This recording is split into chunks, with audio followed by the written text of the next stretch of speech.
I got everything else set up the way it was supposed to without like breaking anything. Sure. Look, I know before we start, I don't know why I was thinking about this. Do you know what rap song I forget is like a fake rap song and was like made for a commercial? No. No, yeah. VIP by Kevin Federline. Oh, really? That was a commercial? Remember? Yeah. Yeah, I remember. It was like a Taco Bell commercial for the Super Bowl, but I always like think of it as a real rap song for some reason. You're such a K-Fed fan. I know, like, right? I'm like, why do? Well, because it Papa seems Sal like is like the fucking like that's your shit. But it seems like some piece of shit song that he actually would have written and put on a record. Is what I mean. Right, and like why? I mean, I know cost prohibitively. He's an easy get, but why? That guy was a joke from jump. No, like, right? I know. So like how? Like that was the one, like going back to our Britney thread, like that feels like that feels like a desperation move on her part. And then kind of like also just a weird doubling down. She had to have known, like she's grown up in the music industry forever. Right. I mean, I know she's seen Lindsay Lohan and Paris Hilton put out albums, right? Which are to varying degrees of okayness, right? I'm not going to no, they're terrible. Of course, I'm just trying to be come nice, on, right? Wait, is that a new thing we're trying on this podcast, being nice? It won't be today. No. But K-Fed, like just from like when she introduces him on the MTV, no, it was like a Kids' Choice Awards, right? And like it was just bad from the very, very beginning, and like obviously bad. It's amazing that guy lasted more than the 5 minutes that he clearly didn't even deserve there. No. I mean, I can't really judge him on his background dancing. Because he was a backup dancer. I mean, that's where he. Like, I don't know. Look, I don't know. I'm sorry. I don't know about why. A guy who's like won the he won 2 lottery tickets for the rest. No offense to the kids. I mean, I hope that they grew up well parented on both sides. But, But man, if that Jason Alexander, the guy that she married in Vegas and like got annulled in like 72 hours. Yeah, not the guy from Seinfeld, but that'd make for a more interesting story. Okay, all right. Anyway, sorry about that. But I for whatever reason I wanted that to be on mic. Right? I don't know. Anyway. Welcome back, Screamers, to an episode where we light fire to your idol so that you don't have to. Today we're going to talk about some new films. We're going to talk about Killers of the Flower Moon, Anatomy of a Fall, and Dry Ground Burning. I hope Jason likes at least one of those. But I also think that we should sort of change, maybe not the purpose of this podcast, but sort of like the mission statement. So I'd like to change the mission statement to... We're just here to dance a bit and fuck shit. The PPP, baby. We're representing. Yes. What's new? Existential dread, overwhelming sense new. of malaise. Yeah, no, those are new. Those are regular things. That's an everyday sort of occurrence here. We're on the downside of the SAG strike, which has me a little concerned, I guess, because and again, by the time this comes out, it'll be a long time. We'll have already known the results and like the terms, but like less than 48 hours before they announced a temporary and a tentative agreement, they also were like, "There's no fucking way." Like the producers are like, they basically want to own our souls in perpetuity and like be able to use every like part of our DNA to like reclone us as we go forward. So like the AI piece of it seemed like it was a non-starter, and like that was like their, and of course every time that they go to the table, it's this is our best offer and it's not going to get any better than this, so you better sign up for it. Right. And then of course, then they have this tentative agreement, which we haven't heard anything about, at least not to this point. I've heard a little bit about it. Really? Yeah. I haven't had a chance to check it out today. So a couple of things I heard. So like on the AI front, one of the sticking points was that the studios wanted to create these kind of like synthetic or like fake background roles, I guess. And so that was a sticking point, but they apparently have worked that out so that there is the actors, the creative aspects of the film will get sort of notification when that is possibly being used, and then they're reportedly going to work out a kind of compensation term around that. The other thing was a residual sharing in a similar way that the writers got, although different. Right. And so that got ironed out, although no details of that have been or will be released until it's ratified. But what I heard from one of, not personally, but what I heard from one of the negotiators was that, actors at the bottom scale would receive a significant sort of bump in this kind of residual area. So, yeah. I mean, I hope it's a good deal. I really, obviously, truly do. And we're obviously on the side of the worker here, and I can see studios wanting to have that ability to correct with AI.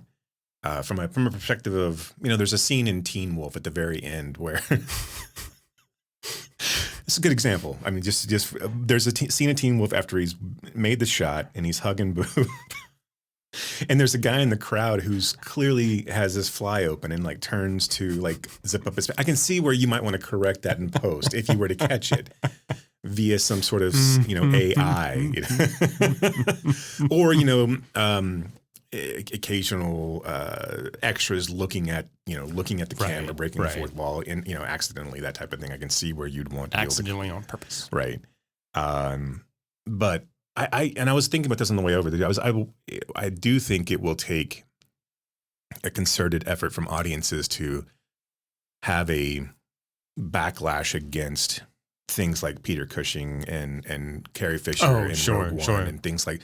But as it becomes more and more prevalent, that idea of kind of pushing back to the studios and saying this is not something we want, like obviously, kind of like in the same vein of what they did with and this is way back in the 80s, but the whole colorization and internal music thing, as far as like, why are you doing all of this, right? Yeah. There are people, we can make the leap of faith or the jump to say we understand that Peter Cushing is dead and that you've got to find the lookalike or something, similar approximation. Just recast. I mean, God. Right. Like, right. It's not. It's okay. Look, it's a fucking space movie. Right. You know what? None of these people actually exist. Right. And 95% of the people wouldn't. Like, you put a name tag on him and they would be fine. They would have gotten the reference, right? Right. Fucking let it go. But anyway, I hope they get. I do wonder. Like, I guess now everything is going to go back into production, but I do wonder what it's going to look like for the next. I think this year's been a shit year for movies in general.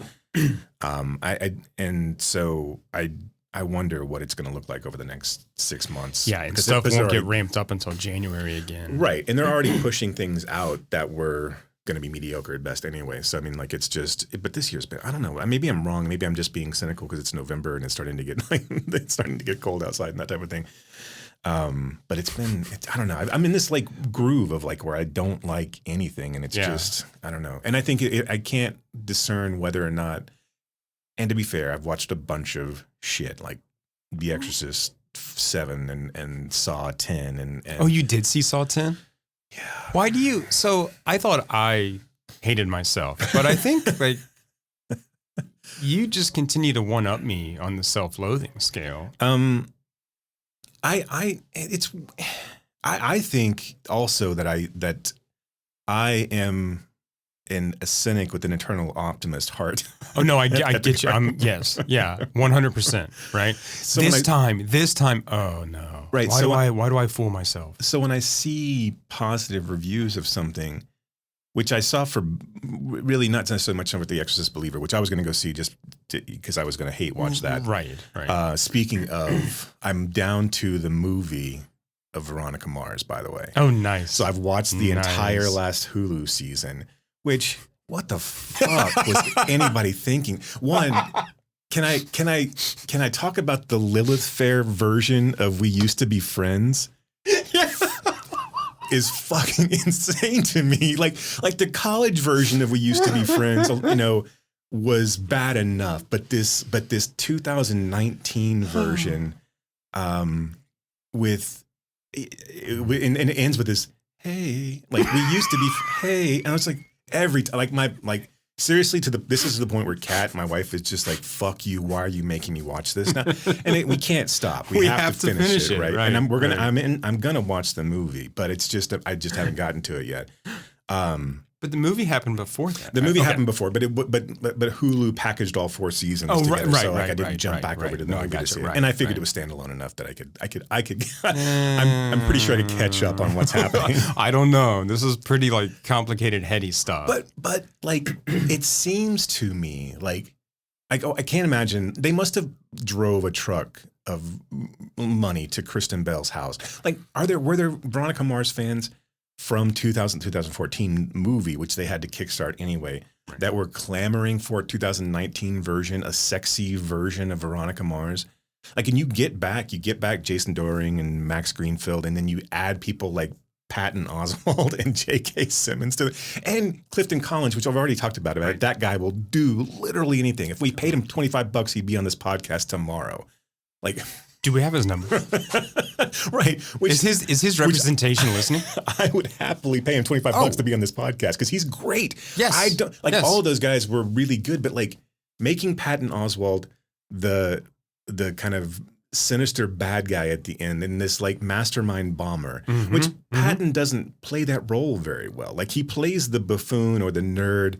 That's what that's his bread and butter, right? Aside from stand-up comedian. Who surprises you and Right.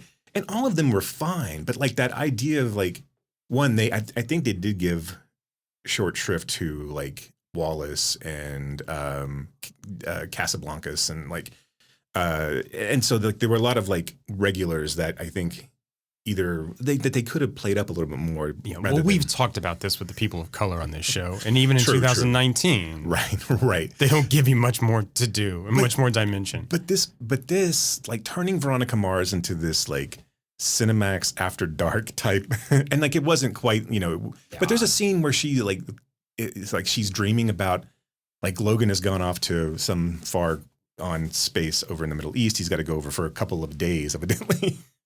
And she dreams about having sex with Max Greenfield. And like, it's a very, very, not like, it's not Cinemax, but it's Veronica Mars meets Cinemax for sure. Yeah. And then one of the main guys, I guess Dick Casablancas is the one who did the bombing at the beginning. He did part of the bombings. So he gets run through with the machete and his head gets cut off. Like, I mean, this is a crazy, like, like the Veronica Mars fans, even if you were a Veronica Mars fan, this would be like if you did this to, like we said again, like to the Gilmore Girls. If you turn Gilmore Girls up to the violence and sexy and make Lorelai start cursing and like I kind of want to see that now. But that would be more interesting to me than. But like, who financed and bankrolled a CSI version of Veronica Mars for Hulu? And I guess at that Canon point, TV. Golden Globus. Yeah. They had all that Casablanca's money that's left over. Like, we got all these love streams. We did so well with Gloria. Now what? We've got a few $100,000 that we didn't spend on Superman 4, and we need to spend it before the government comes forward. You know what? Throw it at Kristen Bell. Back to my point. I've been hate watching a lot of stuff, and like I feel like. And I don't know. It's this weird time of like, I haven't seen anything really good at the theater at all. And like the things that have been interesting, like I haven't seen yet. I haven't seen The Killer and I haven't seen Priscilla, but those are getting such small releases in a time that like, it seems like those would get bigger releases. Again, in a day and age of digital releases, why isn't like our local AMC showing The Killer or Priscilla? They're showing garbage. Well, this is what I don't get, right? Is they're all showing Five Nights at Freddy, which, okay, fine. I know there's a big fan base out for that. That's fine. But I mean, the point is that is also streaming at the same time. Right. So like you don't have, and it's doing well at the box office. Great. I tried to watch it. I fucking can't. It's right. Terrible. It's terrible. Yeah. But whatever. But okay, so yeah, why not put The Killer in a wider release? Why not You've put got a Priscilla small theater somewhere. Yeah. As opposed to showing Paw Patrol, the movie, 2 months down the road, or like, and again, like I guess AMC is showing, and again, this may just be a localized thing, but AMC is showing some Christian. Yeah. All of the AMCs here is showing that Christian after death show thing or whatever. And I'm like, how do these things exist out there? They're completely outside of my periphery. Like Sound of Freedom popped up for me as somebody who was like, I saw this and I was like, yeah, I'm not going to watch that because of this studio and these like all of these red flags, stuff right? around there, right? So yeah, I thank you for telling me that you saw a movie, but I'm not interested in this particular thing because of this, and and if you got something out of it, fine, whatever. But like, it's so weird to me that all of these like Christploitation films exist that just Did you just make that up? Because if you did, that's fucking amazing. It's been a term I've been using for a while. Okay, that's really good. I like that a lot. That's fantastic.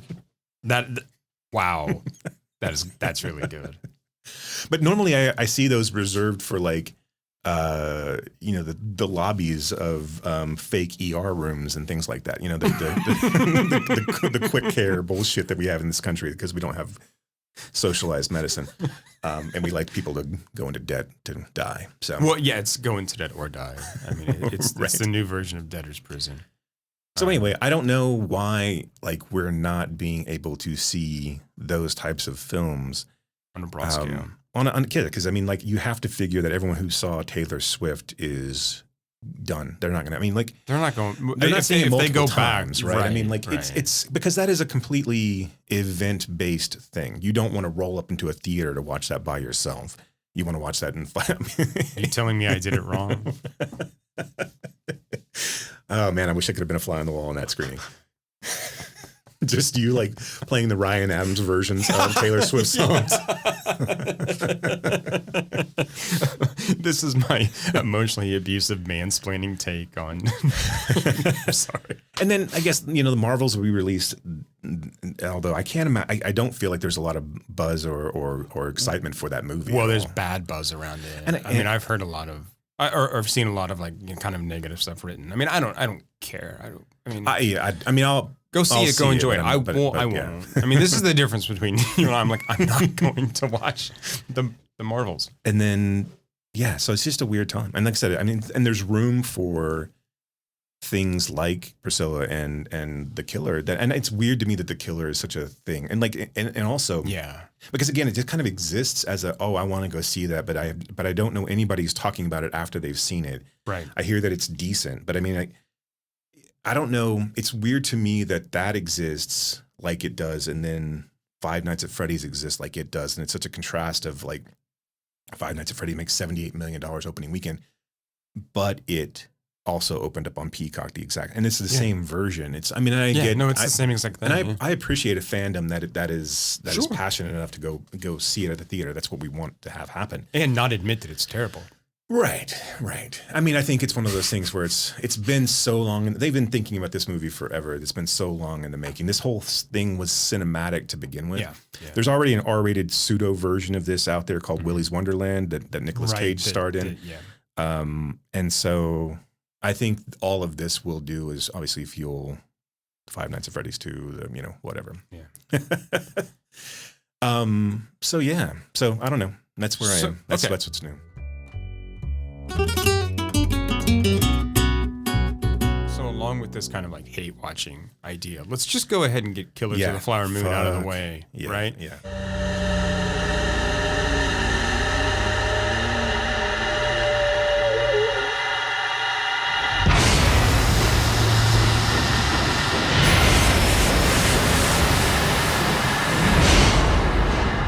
The Osage took their name from Missouri and Osage rivers.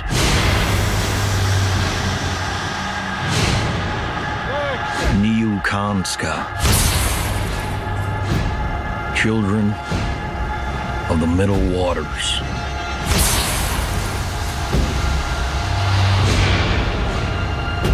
Move, said the great white father. There are many, so many hungry wolves. Can you find the wolves in this picture?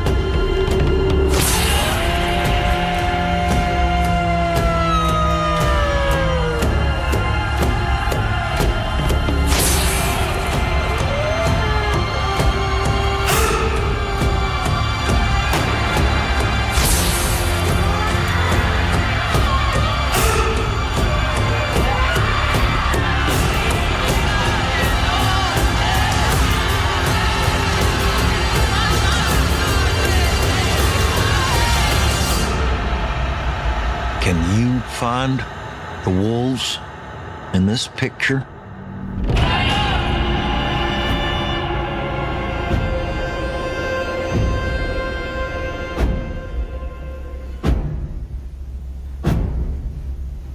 So look, this is Scorsese's film based on David Grann's 2017 book. It focuses on the Reign of Terror, a term the Osage Nation used to define the murders of at least 60 tribal members in the late 1920s. There are indigenous people in this movie? I know, shock, spoiler. Wait a minute. I know. If you haven't seen this, 2 white men. Spoiler alert. Trying to get back what they deserve. Spoiler alert. There are indigenous people in this film. They're not, contrary to popular belief, just cardboard cutouts. They're not just AI. So this was in the late 20s. The murders committed by white men who often married their victims were undertaken to obtain oil rights held by the Osage. So yeah, too long, too white, too focused on the gangster story. Is this Scorsese's longest? It's got to be, right? I don't know how long The Irishman was, but this has got to be longer than The Irishman. I think so. I mean, they're both long, and at a certain point... Yeah, they're both pointless. Right. But I'm just trying to figure out. To a certain point, they're both pointless. Yeah, I don't know. But probably. Do you want to go... 3 hours, 26 minutes. Go ahead. No, I was just trying to figure out how we want to approach this because we both hated this movie. I mean, like and like, do we want to come at it from a perspective of what people who say they liked it? Well, can we start please. here? Yeah, like, start why? somewhere. Why is this film? Because I don't know where to start. Other than just, I was like, Jesus. Other than just like, God, I'm sorry. I tried. piss and I vinegar try. fueled fire rage. So I'd like to start because something that I just saw that really kind of confused me was why did this film cost $200 million? That's a good point. And so The Irishman did as well. Like those two, and The Irishman, I think, but from the perspective of just the de-aging and the technology. Sure, but this doesn't have that. No, I can't imagine. I can't imagine why this would have cost any more than Gangs of New York or. Honestly, I think Goodfellas was like $25-30 million.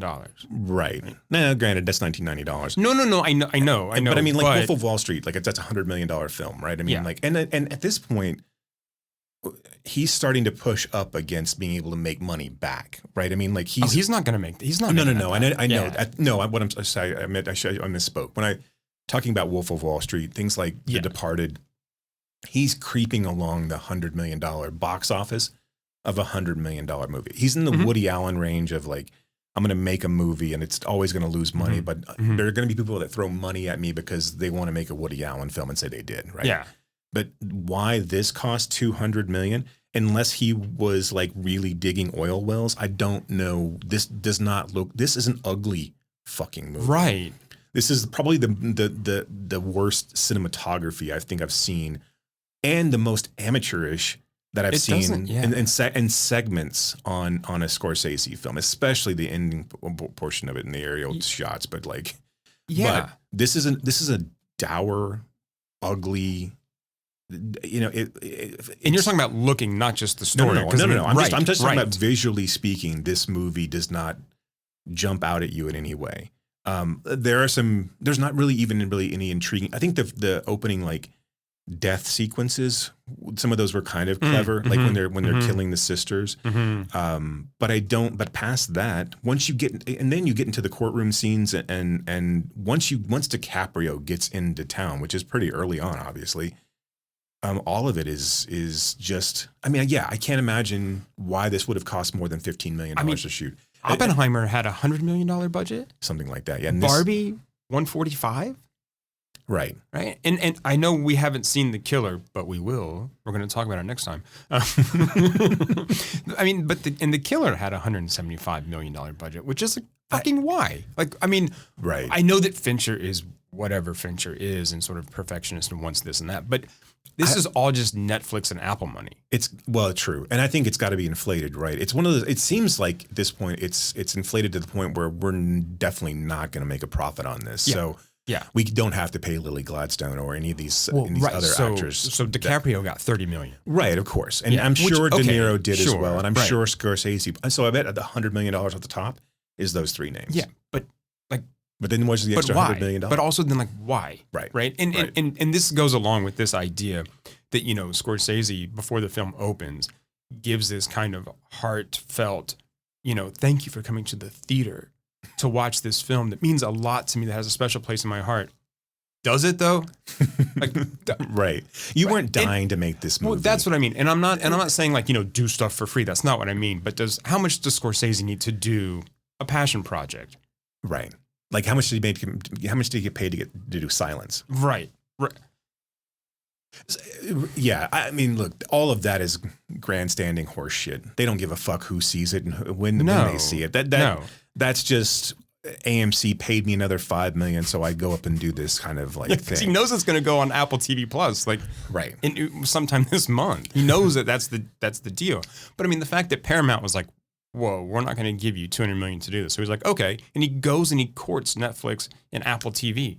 Right, or an Apple to say, like, this is what I want. And these guys want this because they want to pull in the Oscar, of course, the nominations, right? So all that this does is it makes them look like they're big players in a market that doesn't really like them in the first place. Right, because now we're doing this streaming wars thing where, like, all these movies. I mean, these Netflix and Apple they want to become studios in their own way. It's their only way to grow, right? This is this latent stage capitalism that exists as well.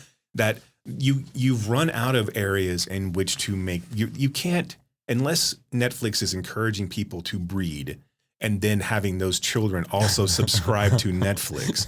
There is no more room for Netflix to grow. At birth, you get a 14-day free trial. Right, you're born with an AOL. You just have to put your credit card in. 1,000 hours of AOL. The doctor hands you that. Congratulations with your birth certificate. It's mother, father, login name, password. But look, I think along with all this stuff, I think Scorsese is really in love with himself in this film, and it's so self-indulgent, and it feels like it exists. I mean, to kind of what you were just saying a few minutes ago, this kind of exists for people who already have a hard-on for Scorsese to clap their hands and go, "Oh, he's still got it. He's still got it." And is this his best work? And I'm like, just fuck off. Like, I don't. So from the perspective of what do people like about this, and the only thing I really hear is that it is like, had this been a Scorsese movie, right? This is Scorsese, and and it may be Scorsese light, but it's still Scorsese. Yeah, and it's too long, but it's Scorsese, and yeah, there's too many. There's this and that, but it's Scorsese. Fuck you, right? Like, and fuck Scorsese in this case. I mean, and we'll get into the reasons why. And this will be an hour-long diatribe about why Killers of the Flower Moon sucks my ass. But but I mean, seriously, fuck him. No, right. Like, and this one, like you said before, and this was off mic, but you said this is like a Scorsese's greatest hits album, right? Right. But not with any of the nuance or panache of of an actual greatest hits album. Like, there's nothing to draw you back in. We get a long tracking shot. We get a bunch of, murder shots. We get a fucking sequence set. It's all that shit that like fine. A musical montage kind of thing. Yeah. Right. This is, but none of, it's like Scorsese is phoning it in as well. Like but doesn't know it. I guess. I mean, it seems like did he really give a shit about this movie? Yeah. And I don't think honestly, I don't think he gives a shit about the story. The story that's behind this, the story that okay, so let's I'm sorry. I mean, no, you're right. But let's jump into it, right? He's telling the same, and we've talked about this when we talked about Schrader. He's telling the same fucking story he is always told. He's trying to tell the story of a villainous white guy, and he can't get out of his own way to not make that villainous white guy either sympathetic or in the worst cases, a hero, like charismatic, right? And so in this case, he doesn't really make them charismatic, right? He dirties up Leo's teeth and he makes him sort of unattractive, and De Niro's this like maniacal, mustache twirling, evil person. So we don't really get on board there. But ultimately, this movie tells a story of a dullard white boy who gets caught up in a crime syndicate, who's also a piece of shit himself. Who takes advantage of an indigenous population at the behest of internal greed and his uncle, and then we're made to feel sympathetic to him when he gets arrested, and he's torn between two lives that he doesn't like either of them. And then when his child dies, we're left with this sequence of, a 5-minute crying sequence of him in jail. And then that's it. Mm-hmm. So then the whole, the lasting moments that you're given with this character is, did he or didn't he? Did he poison his wife or didn't he? Did he know that his uncle was not giving her insulin for her diabetes or did he? So now we're left with this confusion of whether or not this white character is as evil as we think he is, or, again, or as the people who are in the courtroom and the U.S. government are positing that he is. Fuck you. Yeah. Going back to your point. Wait, there's indigenous people in this film? This whole, and this goes back into, this movie is so fucking bad that it calls into question everything that he's done beforehand. To the extent of, if you don't have Schrader along the lines with Taxi Driver, Raging Bull, how bad are those fucking movies? How unredeemable are those characters? And so it's so infuriating. And he does, he pulls it off in Godfather. He pulls it off in Wolf of Wall Street to his extent. Not Godfather, into Goodfellas. They shouldn't start with the same two letters, okay? I can't keep anger and rational thought in my head at the same time. No, you're right. You're right. That's why I didn't say anything. I just shook my head. He pulls it off in Goodfellas, because in Goodfellas, the whole idea of being a gangster, you're stealing money from people you don't really know you're stealing money from. You're stealing money from the big guy. This has always been an American dream, kind of fucking your way up to the top, kind of. And also, there's an allure to that level of crime when it's kind of a faceless crime. In Wolf of Wall Street, he does a really brilliant thing of never showing you the people that Jordan Belfort are fucking over, although there are hundreds of them, thousands of them that he does, that he ruins their lives. And we're left with Belfort at the end still being pretty much on top. But he doesn't show it, and DiCaprio's charismatic enough, and you get caught up in the craziness and zaniness of that ultra-rich lifestyle that you kind of just go along with all the fucks in the 3 hours, and you're entertained the entire time. Here, you were given a front row seat to the people that not only DiCaprio's fucking over, but the Scorsese's fucking over. Yeah. And they're given all of the characterization of the indigenous folks here. They're the only interesting thing about this movie. The only interesting thing. Otherwise, you've gotten a really poor man's There Will Be Blood, which There Will Be Blood is great. Right. But that is a man's self-destruction. That is not a man fucking over the remainder of an entire population. Also, this is a very small portion of how these people actually got fucked over. So that's a whole other thing that we can talk about too.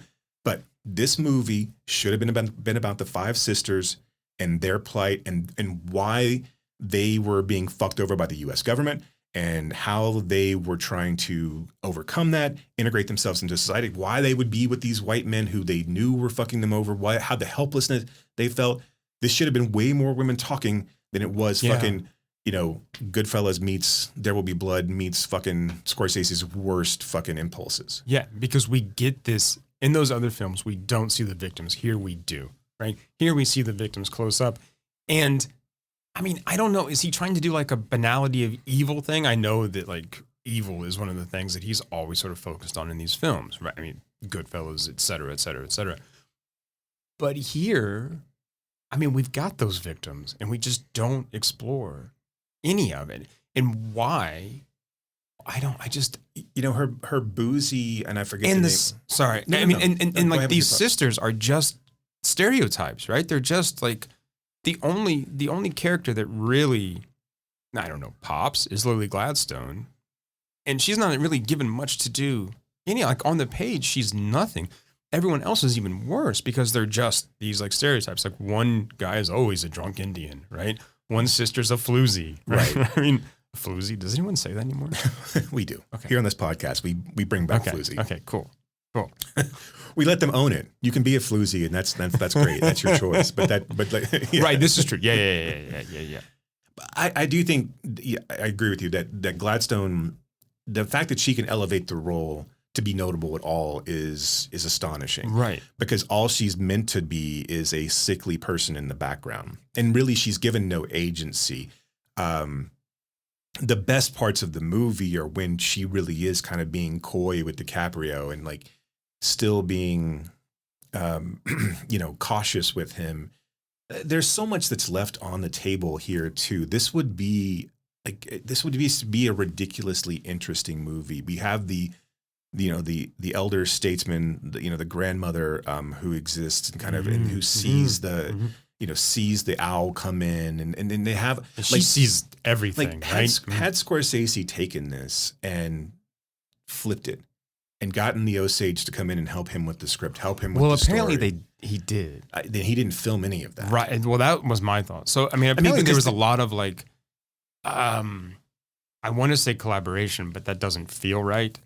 Right. I think there was consultation, but it doesn't feel like they took any of that. I can see maybe consultation of how it existed in their extravagance and how some of the events played out from the government, talking about whether you're dependent or not. And, those types of like kind of real world facts of the moment. But even those, they don't do anything. They don't do anything. I find those like, I find that really interesting and how those systems of power, right, kept them kind of down, right? Kept them oppressed, even as they had all this money. Right? They had to go to someone to release their own money.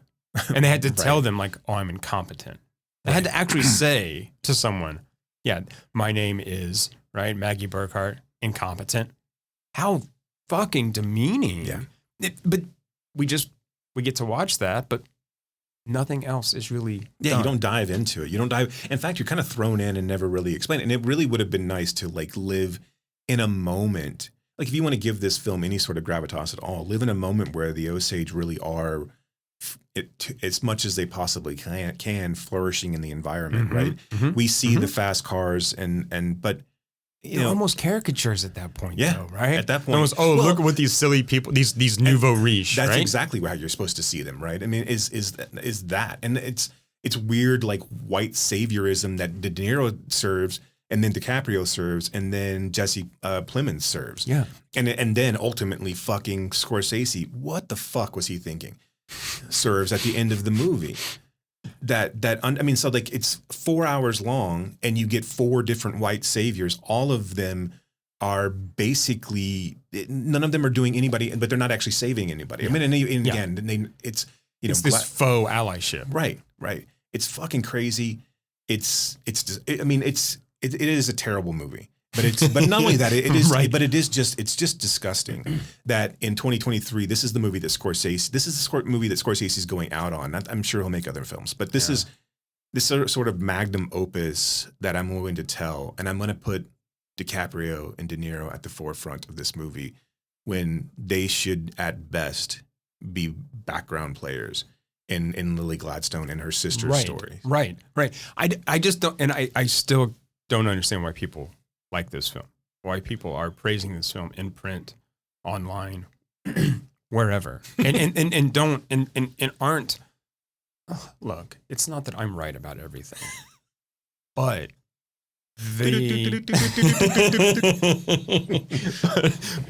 but this sort of praise being heaped on this film, I just do not understand. It just seems lazy. Like, it just seems like we're not going to shit on a guy who's got 1 or 2 films left in him. And at the end of his career. And that's dumb. I mean, and we've talked about this kind of like idolatry on this very podcast, right? We have discussed this idea, and this is what drives me insane, right? I mean, like, look, it's not good. Call him out on it. He'll be fine. Right. It doesn't matter, and, right? And I'm not here to say that look, I might not be the biggest Scorsese fan, but I'm not saying he's a shit filmmaker. Right. He's again, probably one of, if not our best American director. Yeah. Right. I mean, him, Spielberg, John Ford. Yeah. I mean, like when it comes down to like epic films like this. Yeah, absolutely. I mean, so I'm admitting that, right? But this is not that. This is definitely not that. Like I think the best thing that I can say for it is that it's somewhat competent.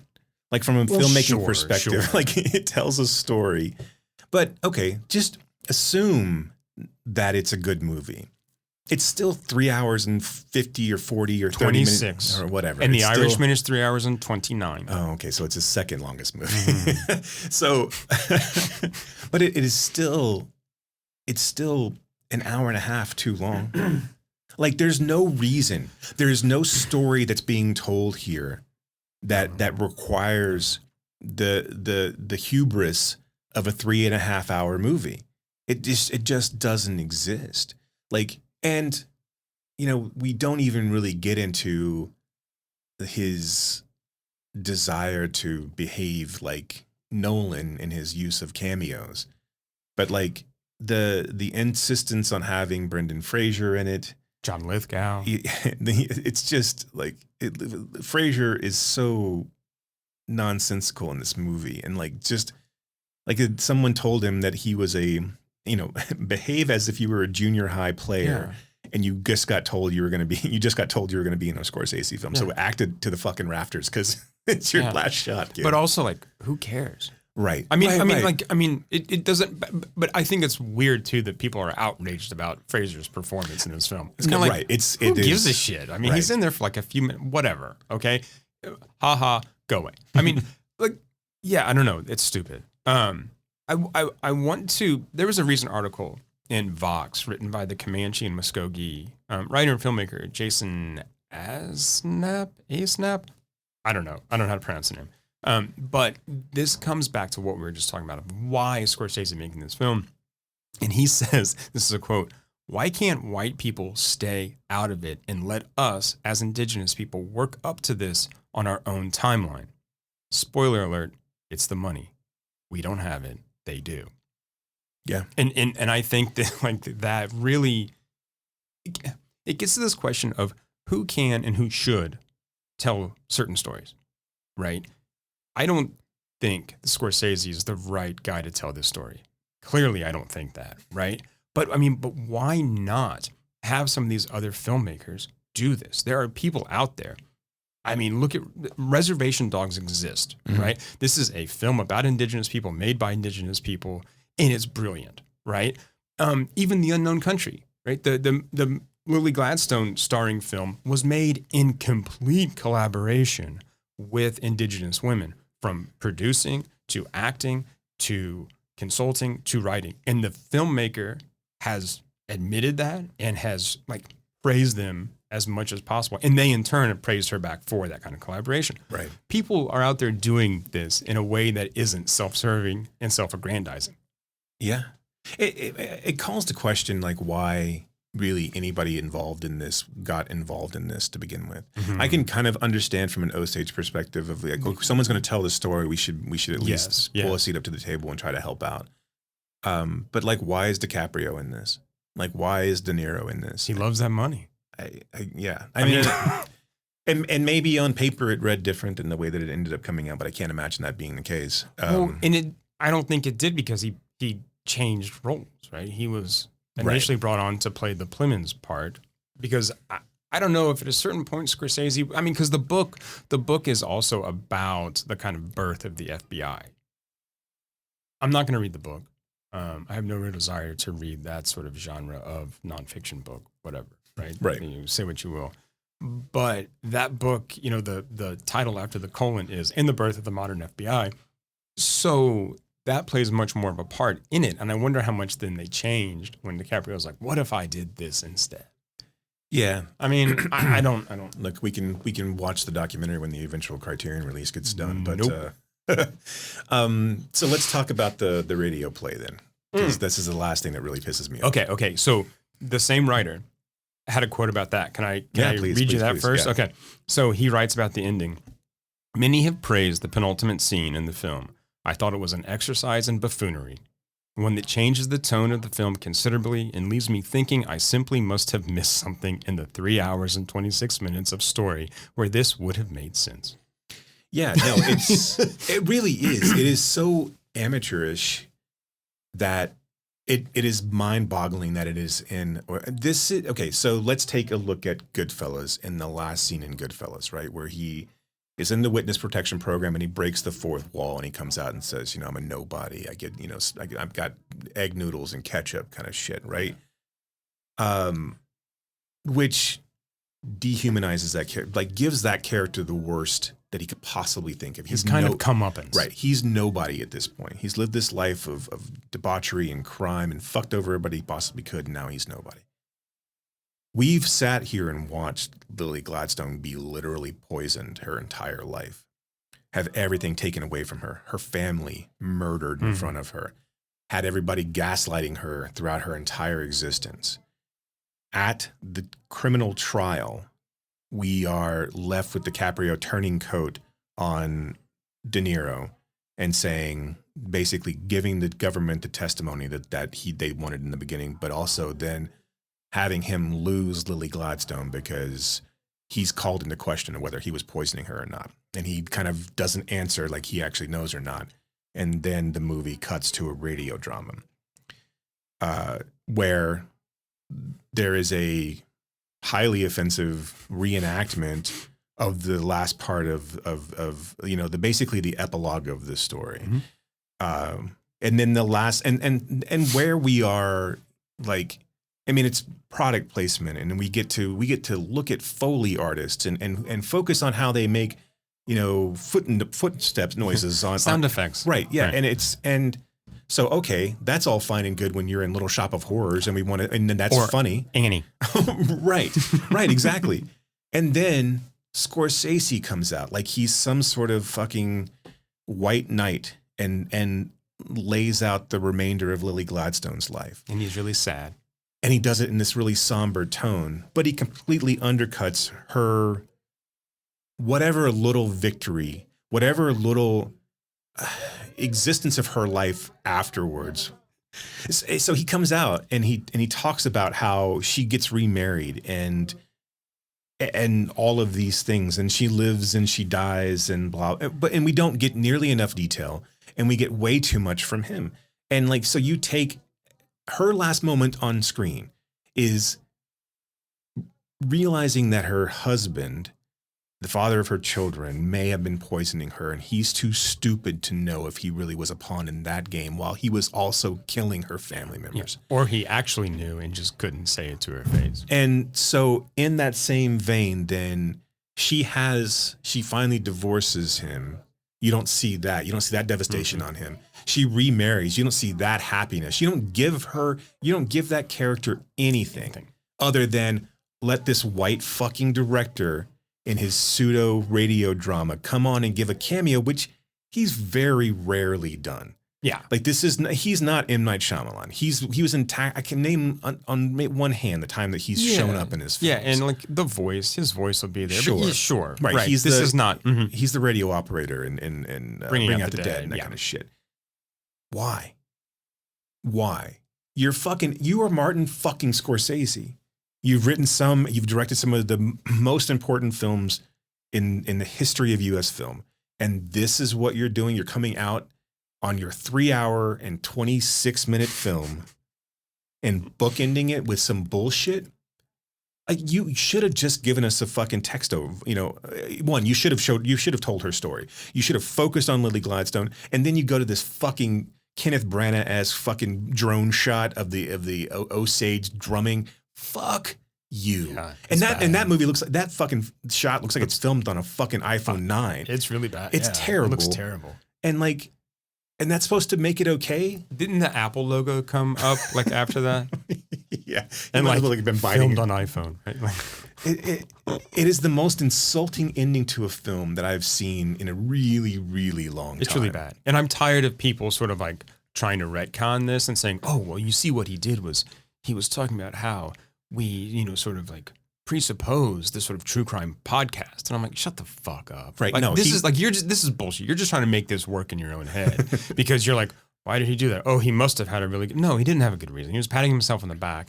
And again, this is not, whatever he was trying to do, he should have rethought it because like we've said off mic, like Jason Asnap said, I'm sure I'm mispronouncing his fucking name. We apologize. But right, that he completely changed anything that was there before. He completely changed the tone of the movie we just watched. Yeah.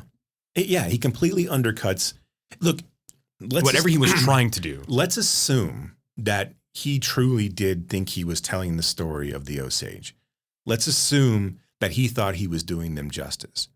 Anything that he did at that, up until the point of the radio drama, like you said, was completely undercut by the radio drama. It is akin to the fucking ending to Unbreakable, where they just cut to fucking, just a text. It is exactly the same fucking thing. And again, I don't necessarily mind that as much, but in this case, like it is infuriating for you to sit there for 3 hours and 20 fucking some odd minutes and have to sit through Scorsese fucking breaking his own arm to pat himself on the back to tell the final, because again, like he's the one who had to tell the story of Lily's outcome. And again, we're already 3 hours and 26 minutes in. Fucking give me another 10 minutes and let her fucking show that shit out. Right. Let me see her in a Cassavetes dream sequence where she's happy. In a backyard at a birthday party. Yeah. And she may not have oodles of oil money, but at least she has a fucking life, which is all she ever fucking wanted in the first fucking place. Yeah. Fuck you, Scorsese. Fuck you, DiCaprio. Fuck you, De Niro. And fuck everybody who likes this fucking movie. You're fucking wrong. You're fucking wrong. So how do you really feel about this? No, But please listen to this podcast. And we still love you. No, I walked out of the theater and I think I just went, fuck this, right? I mean, no, it's this movie is what gives cinephiles a bad name. Yeah. Because everyone who's not a Scorsese, who doesn't have Scorsese's dick in their mouth, will walk out of this movie going, like, well, they're going to walk out at hour 2. Like when we were waiting for our movie to start, this guy came out and was like at the bar and he's like, it's like watching fucking paint dry. This guy didn't give a shit. He was not a Scorsese. I mean, whatever, but he's not fucking He's wrong. not wrong. Mm-mm. And you and I were like, at the beginning, you were like, well, maybe it's just one of those things where you got to see it a couple times and it like shit nuances come out and like, I'm not fucking watching that motherfucking movie again. Nope. And I told you when I got to the theater, I'm like, I'm really interested in seeing this. I wasn't like, oh, this is going to fucking suck. I wanted it to be good. I wanted to really like it. Yeah. I really did. I really did. I know everyone thinks that I just hate everything automatically, but guess what? I don't. Right? And I'm not just going to say I liked it because it was Scorsese, because I have my own thoughts and my own opinions. Yeah, and I hate like the poster for this movie should have told us. Yeah, you're right. Because you know whose face is smallest? Lily Gladstone's. Yeah. Right? Everyone else is these big looming white faces. And it's not the looming white faces of fear. It's like, hey, this is who this story is actually about. This is the movie I'm making. It's not about the indigenous people. Right. And then at no point can we ever again, at some point you can connect with Travis Bickle. You can, yes, that guy's a psychotic. Yeah. But he's also this kind of like isolated individual in this big kind of world, right? And he doesn't know how to like deal with it. Right. You can connect with Jake LaMotta. You can connect with Jordan Belfort to a certain extent. That desire, this kind of like striving for greatness, perversion of the American dream kind of thing, right? Where you're you make some bad mistakes and for good intention type of shit, and then all gets lost in your hubris and ego.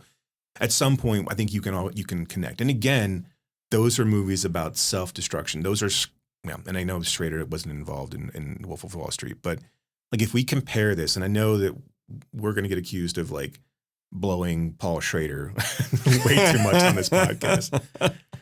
But if you look at the last 3 films of Scorsese and you look at the last 3 films of Schrader, I think you can see a progression of an artist, and I think you can see a progression of a commercial piece of shit. Yeah. No, you're not wrong. And I think actually the Schrader comparison is a really good one, right? Because they work together, because they know how each other work. And both, I think, admittedly would say we keep exploring the same territory. But Schrader's trying to do it in a different way, through different lenses, through different experiences. And he's giving those characters time on the screen. Even the secondary characters are getting time on the screen. We can understand the motivations and the feelings and actions and thoughts of Amanda Seyfried, of the guy in Card Counter, and the young woman. Right. Yes. Even though I can't remember their names. Right, yeah. But they are actualized characters, right? They are characters. Yeah. There are no other characters in this film except for DiCaprio and De Niro. And I mean, even some of the like no-name white guys get a ton more to do and are more interesting. Well, yeah. is it Susie's wife, husband, the one that they end up killing, that they blow up their house. I mean, he's given more to do than his wife is. Jason Isbell. Oh, that's who that is? That's Jason Isbell. Okay. Yeah. Okay, listeners, I like Jason Isbell. What did he was the lead singer of Train, wasn't he? Like, I don't even know. Like yeah. No, look, he was a member of Drive-By Truckers. Okay, I did like Drive-By Truckers. And then he and Patterson Hood kicked him out because he was drunk and high all the time. Well, that right? happens. Now he's sober and he's like making music also like with his wife, who's okay. Look, he'll Bryan Adams himself sooner or later. He won't. No, Drive-By Truckers was around for a long time too. So I mean, whatever. Yeah, but Isbell gets more of a story. I mean, Plemons gets way more of a story, and I like Plemons, but than he deserves. Right. Frasier gets more of a story than they all get more space and more room, and like it's almost like Scorsese didn't really even give a shit, like because you see those like tribal scenes where they're like, we're gonna go and we're gonna do this and we're gonna talk to the government, and even then, like some of those aren't well put together. You come back and it's like a very weirdly like that 70s show like basement sequence where you just spin around each character. It really is. Oh wow, I didn't even think about that. And then but you still come back and focus on De Niro and DiCaprio. I don't even think DiCaprio gives a good performance here because like I don't think DiCaprio at this stage in his career can really play that kind of dumbed down, ugly role. This is not Who's Eating Gilbert Grape kind of like he's past this. He's past being able to hide himself under prosthetics and bad teeth to be like even someone like Brad Pitt can play 12 Monkeys and ugly. I'm not sure DiCaprio can really pull that off well. Then the best he can do is in like The Revenant. But again, that's a single. He's still DiCaprio, right? So I don't think this was the right role for him. And I think he probably should have taken the kind of cocksure FBI role. Like, here's the thing. Like, if that's the story that Scorsese wants to tell, then tell that story. Right? I mean, like, why have anybody of name in that? And actually Plemons would have been a much better, those roles being switched would have been much better. Yeah. Plemons plays he plays dumb like really well. Right. And he plays kind of, I don't know. Ugly is the wrong term, but that kind of dorky. I mean, think of his character in Friday Night Lights. Yeah, I mean that's exactly who that is. Just kind of like doofusy and someone who could be manipulated. And I believe more often than not that Plemons that someone like Gladstone would have been attracted to Plemons because of his pseudo innocence. Like DiCaprio with the teeth, he looks like he just got out of a stint in Folsom. I mean, like so like. Him being a bad boy doesn't really like I never really believed their relationship. And again, I know that this is nitpicking on a level that this film doesn't deserve. But I don't believe. I guess I'm repeating my point. But I don't believe that relationship really they had a whole lot of chemistry. I think what Gladstone brings to it, and I think the moments where Gladstone like side eyes and like kind of she's outstanding. Like that the sequences where she kind of like laughs inside of herself and like, again, you just do not get, when she gets sick, it's essentially over. You're not giving her anything. You sideline her at that point. And it's so frustrating because then we focus on all of the evil. And at that point, make the evil happen fast. Make this really have some sort of gravitas and emotional weight. Otherwise we're plotting with morons to do moronic things so we spend an inordinate amount of time with a nothing character that steals DiCaprio's car, and then that guy comes back up in a JFK-esque, we're going to pull the surprise witness and testify against you. We don't need any of that shit. If the FBI was good, they would have just pulled. I mean, again, that's a 5-minute character, not even a 5-minute character. That is a 30-second character that you pull up and go, oh shit, I remember that guy. Mm-hmm. But now since we've spent so much fucking time with him, of course he's going to come back. Like this is so like how from a storytelling perspective, how did he muddle this and muck this up so badly? Because it's so bloated. It's like it's like he started out with saying, "Let me see if I can make a movie longer than The Irishman," and he's like, "Oh fuck, I can't really do it, but whatever. Here, we'll leave all this other shit in because we gave it a good college try." But like, all of the all I don't know, just it, like that whole sequence, and then the sequence of them trying to figure out how to blow up the house, and like him going off and talking to, you don't need any of that. I mean, again, I don't give a shit at this point about factual accuracy. Have DiCaprio be a fucking bomb expert. It's a movie in the war, and have him blow up the house, or have him know somebody. Have an old army buddy come in and they'll blow. I mean, who gives a shit, right? It can be done in a quick conversation.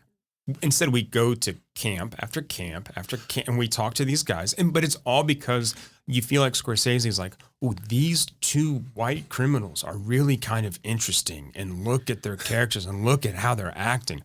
And they're not. And they're not. They're not. This is not even a good heist movie. This is not even a good setup. Like, of course, you have too much humanity to make it that good, because if it was compelling on that side, then you'd be upset when you wouldn't be upset when what the horrificness of the nature of what their crimes were. You wouldn't be upset.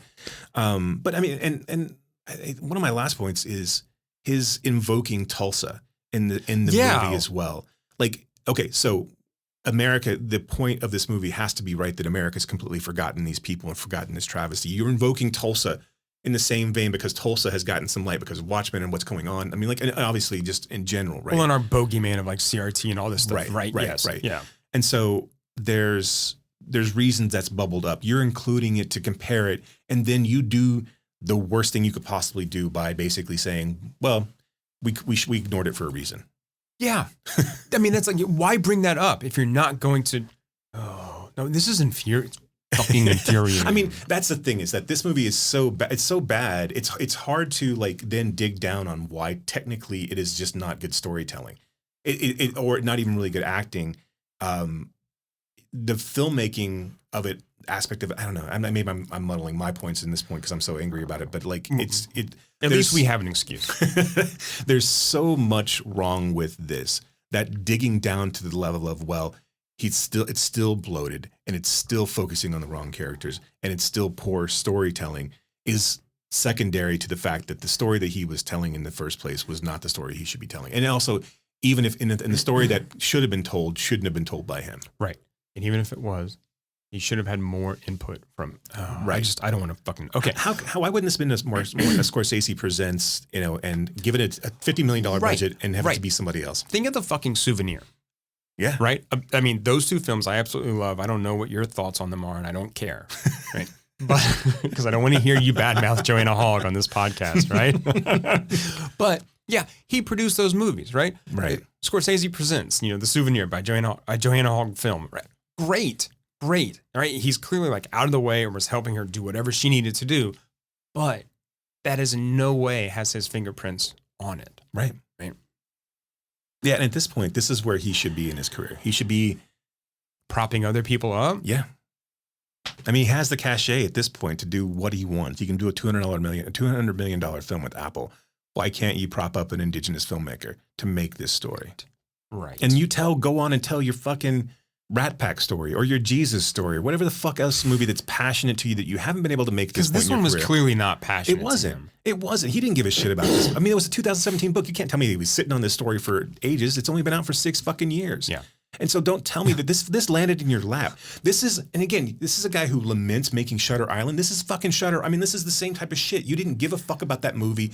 You don't give a fuck about this one. Why the fuck are you making it? But Shutter Island was a pot boiler. Right. I mean, it was a detective story, right? No, but that's what I mean. Like, you don't. Right. It's not this like massacre of indigenous people at the heart of it. I mean, that's the thing. Like, so if you're gonna like fuck off a film, don't do that. Don't do it to this. Right. Don't take this subject matter. I mean, if you want to Scrooge McDuck this shit and like just jump around into a bunch of money, yeah, go remake an Asian film with Nicholson. That's fine. Yeah, it's fine. People will pat you on the back, and again, it won't be that hard to fuck up because you could just follow the fucking formula, right? Again, like you said, Shutter Island's not a bad movie. It's a hell of a lot more entertaining than this because I'm not constantly going, "What the fuck are you doing?"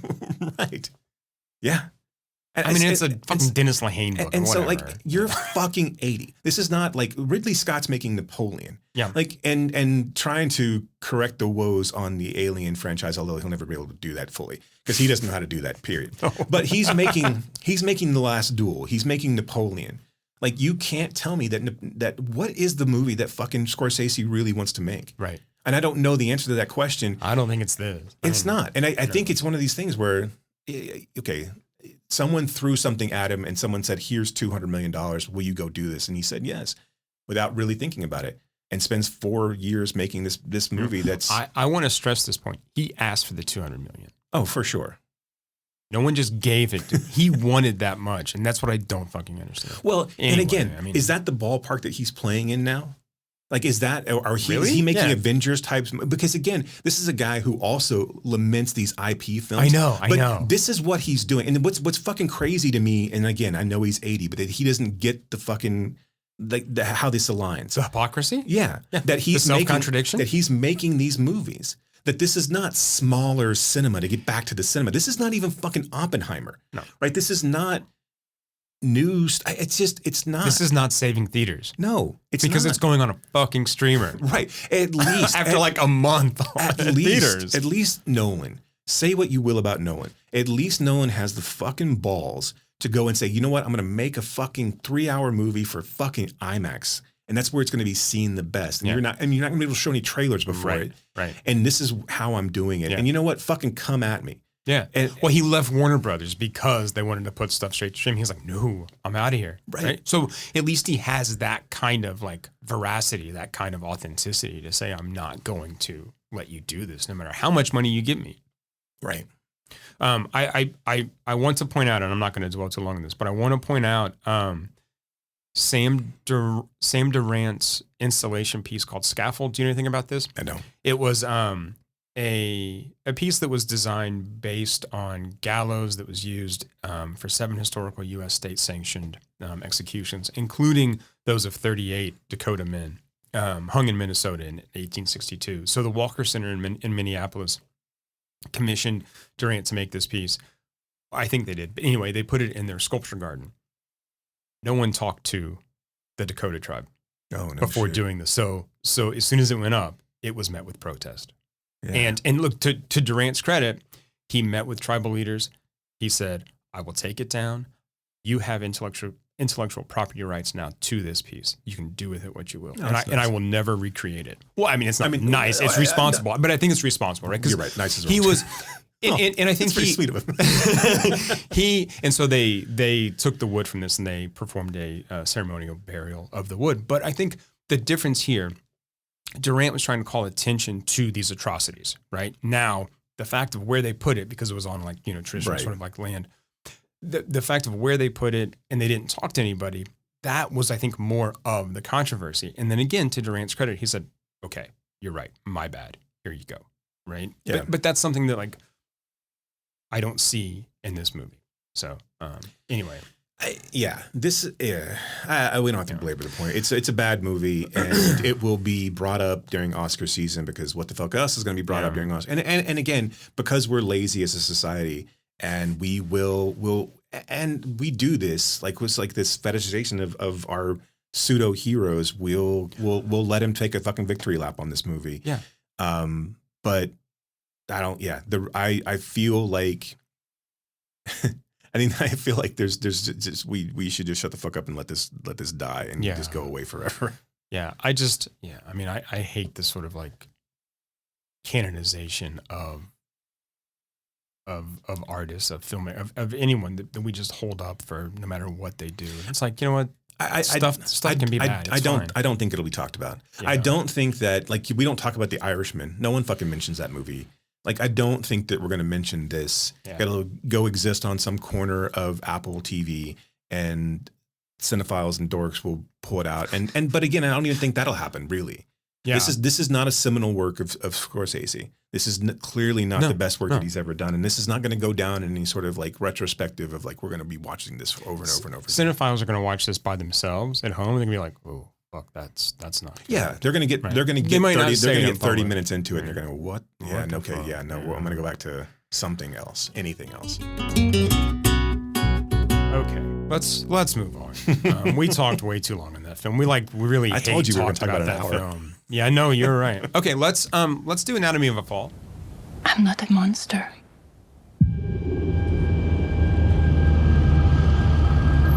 I need you to be precise. Tell me everything. Yes.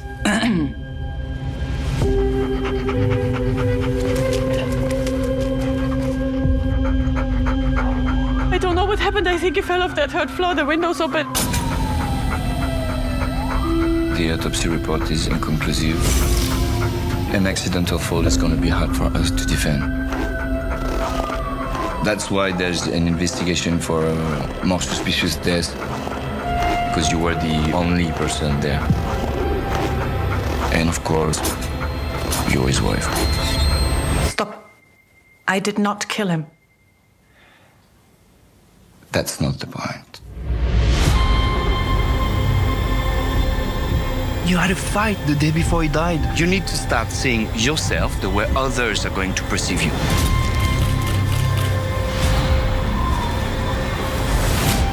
Is there anything that would seem consistent with suicide? You have to tell them exactly like you remember it. You complain about the life that you chose. You're not a victim. Not at all. Be fair. I'm a man who's been cheated on. I can't stand anymore. I'm fighting.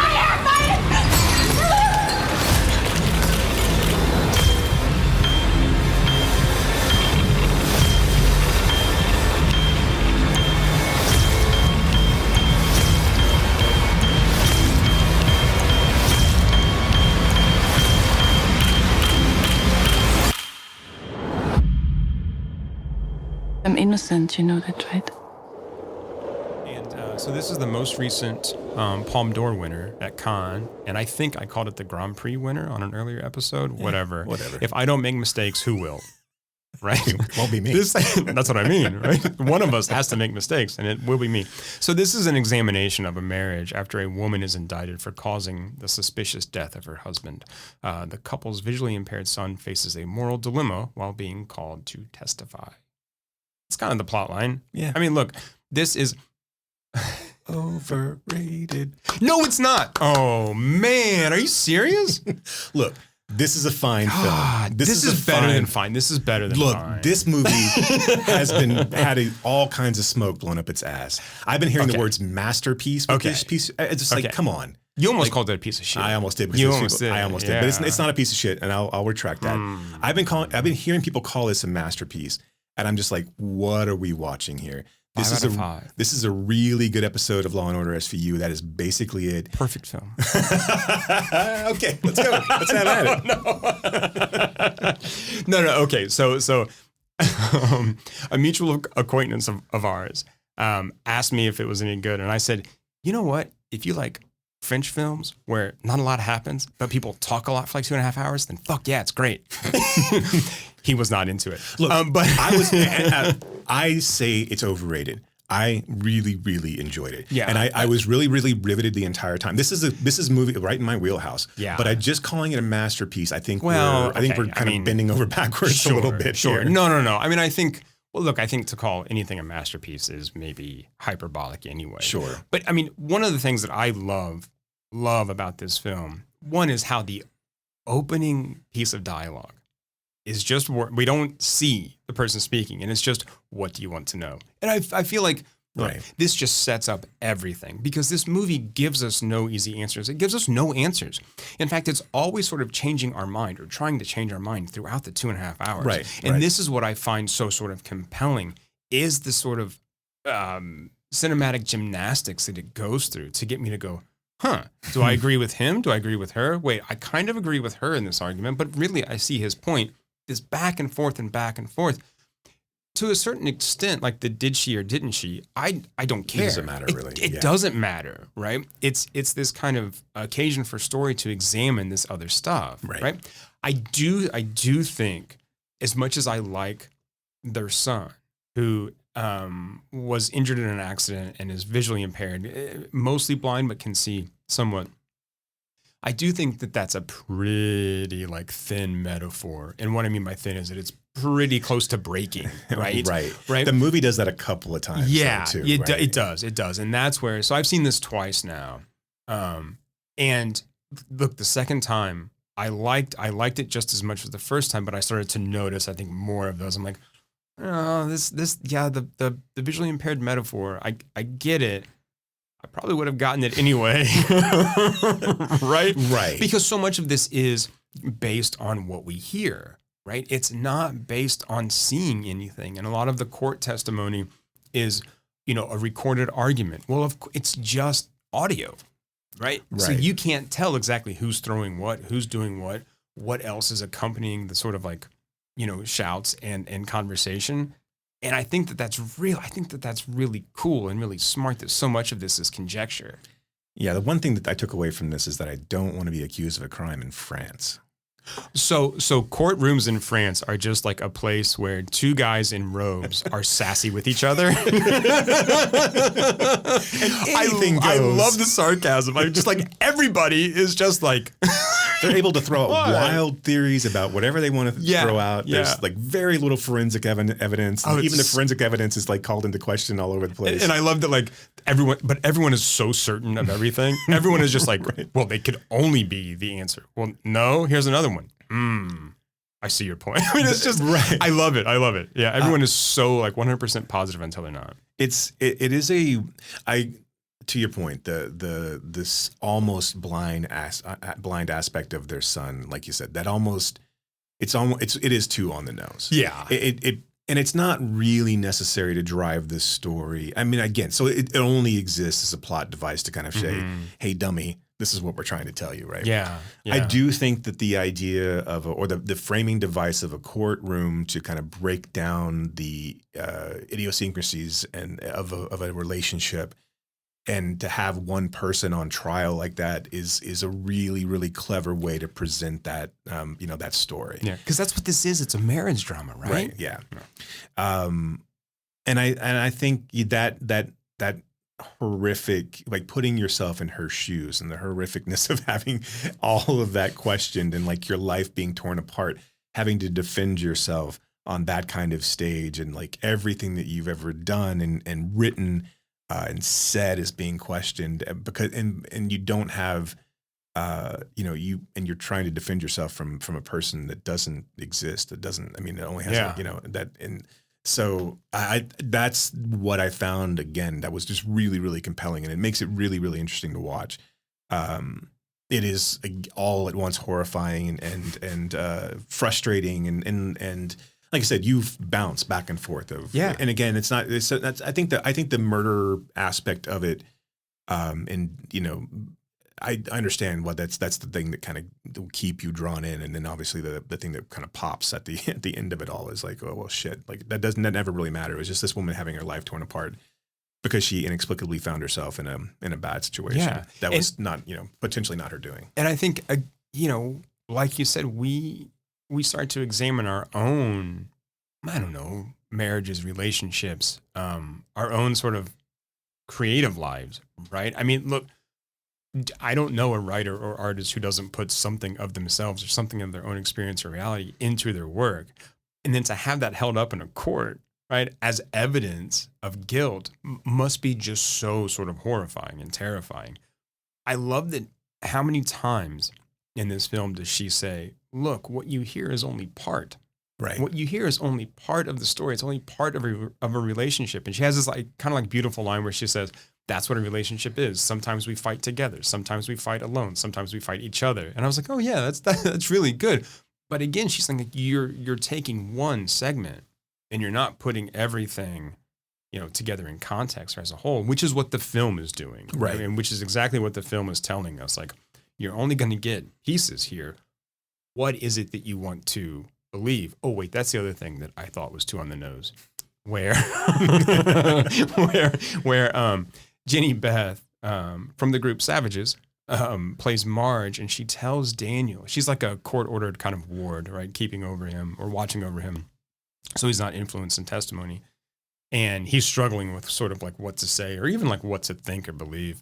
And, he tearfully asks for help. And she says, well, sometimes you just have to like almost take a leap of faith or like decide what you want to believe. And I'm just like, okay. I mean, that was the other thing that for me was, and that stood out the second time I watched it, where I'm like, I don't know that I needed the hand holding there. I mean, I get it. And it gives them this nice moment and stuff, but yeah, I don't know. A little too cloying, I guess. I don't know. The dog scene was a little harrowing as well. That was a little. I know. That was a little rough. I know. Did you know that he won the Palm Dog? I'm serious. I didn't know that was an award. Yeah, he won the Palme d'Or. Well, good for him. He's a good boy. Yeah, Messi is his name. I mean, so yeah, he's a very good boy. I don't know. Go ahead. I'm sorry. No, I was going to say that I think I'm comparing this to Triet's earlier film, Sybil, which we kind of like mentioned last time, and how I didn't think that was a very good film, but this one seems so much more focused and so much more assured. Even while it's dealing with similar themes, both movies have at their center a female writer, a female novelist, dealing with these kind of relationship issues, dealing with stories and who tells what story and what is true and what isn't true. I just think this one is so much more pointed and successful, I think, as a film. Yeah, it's definitely more compelling for sure. I mean, like, and I think they tap into something, even if it is a Law and Order type, aspect to it, right? That allows us to be compelled beyond and kind of let the marriage story wash over you in a sense. So we're presented, in fact, the first like 40 minutes, we're presented with a lot of like evidence gathering. And so you don't really, you really don't know. You're dug in. The most compelling thing was I was like, why is that kid playing fetch with that dog and he still has his leash on? Like, what? Take the leash off the dog. He's going to get tangled up in that. He's clearly not going to run away from you. I know. I thought about that too. Right. I'm like, that's weird. And so it's not until we start to like meet her lawyer that it's kind of comes into question, like, this is going to be difficult for her. His hair is amazing, dude. Oh my god! I saw him like for like shoots, like for the film afterwards, and he'd cut it, and I was like, why would you ever do that? That is gorgeous. That's like the guy. What was that? The Medusa movie that we saw. Medusa Deluxe. Yeah, and that was that one guy. His hair was amazing with as the well. rings and He's such a distinct guy, but I can't remember. But his yeah, name. her lawyer had like just this delicious gray hair that was just, but like not it's like not gray. It's like silver. Yeah, it was silver. Yeah, but like a dark silver. It's like a putty. It was like a pewter. It was a sculpted pewter that was just flowing off of his goddamn beautiful face. I know. Like, I know. What is this guy doing here? Like, I would have killed my husband for that guy. I know. Man. I do think like the sum of the parts are better than the whole here. I think that the acting is phenomenal from the kid and from the mom.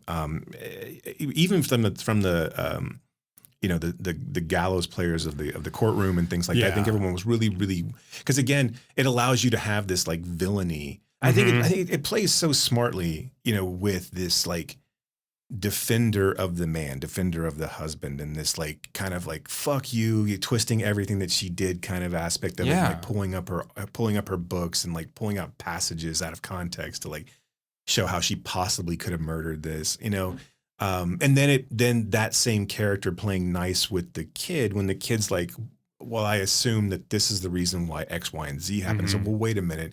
Why didn't you just assume, isn't this as equally as, I'm not saying that it happened, but isn't this as equally as plausible? And like the kid's like, well, no, because I just can't rationalize this path versus this path in my head. Right. And of course, I mean, like that's obviously what all of us do in all of these scenarios. And again, there's, what the movie does really well is, again, never really lets you in on, because it had to decide, giving you a definitive X, Y, definitive answer. Then it gives you a definitive side to take, and the other side is obviously automatically wrong, right? Right. And like all of these little stories that have been told, and all these little anecdotes and these pieces that we piece together to frame the puzzle of like what. I mean, when the kids like had an innocuous conversation with his dad about the dog going away when it was done taking care of him, and that it would be hard, but he'd have to deal with it, and then him like equating that to his dad potentially committing suicide. I mean, all that stuff is just, I mean, again, it's aside from the where the movie gets a little too cutesy for its own good. I think this is a really solid film. Yeah. And I don't feel like this really wears its 2 hours and 2.5 hours on its sleeve that much. I mean, yes, it is long, but I don't feel like it was indulgent really.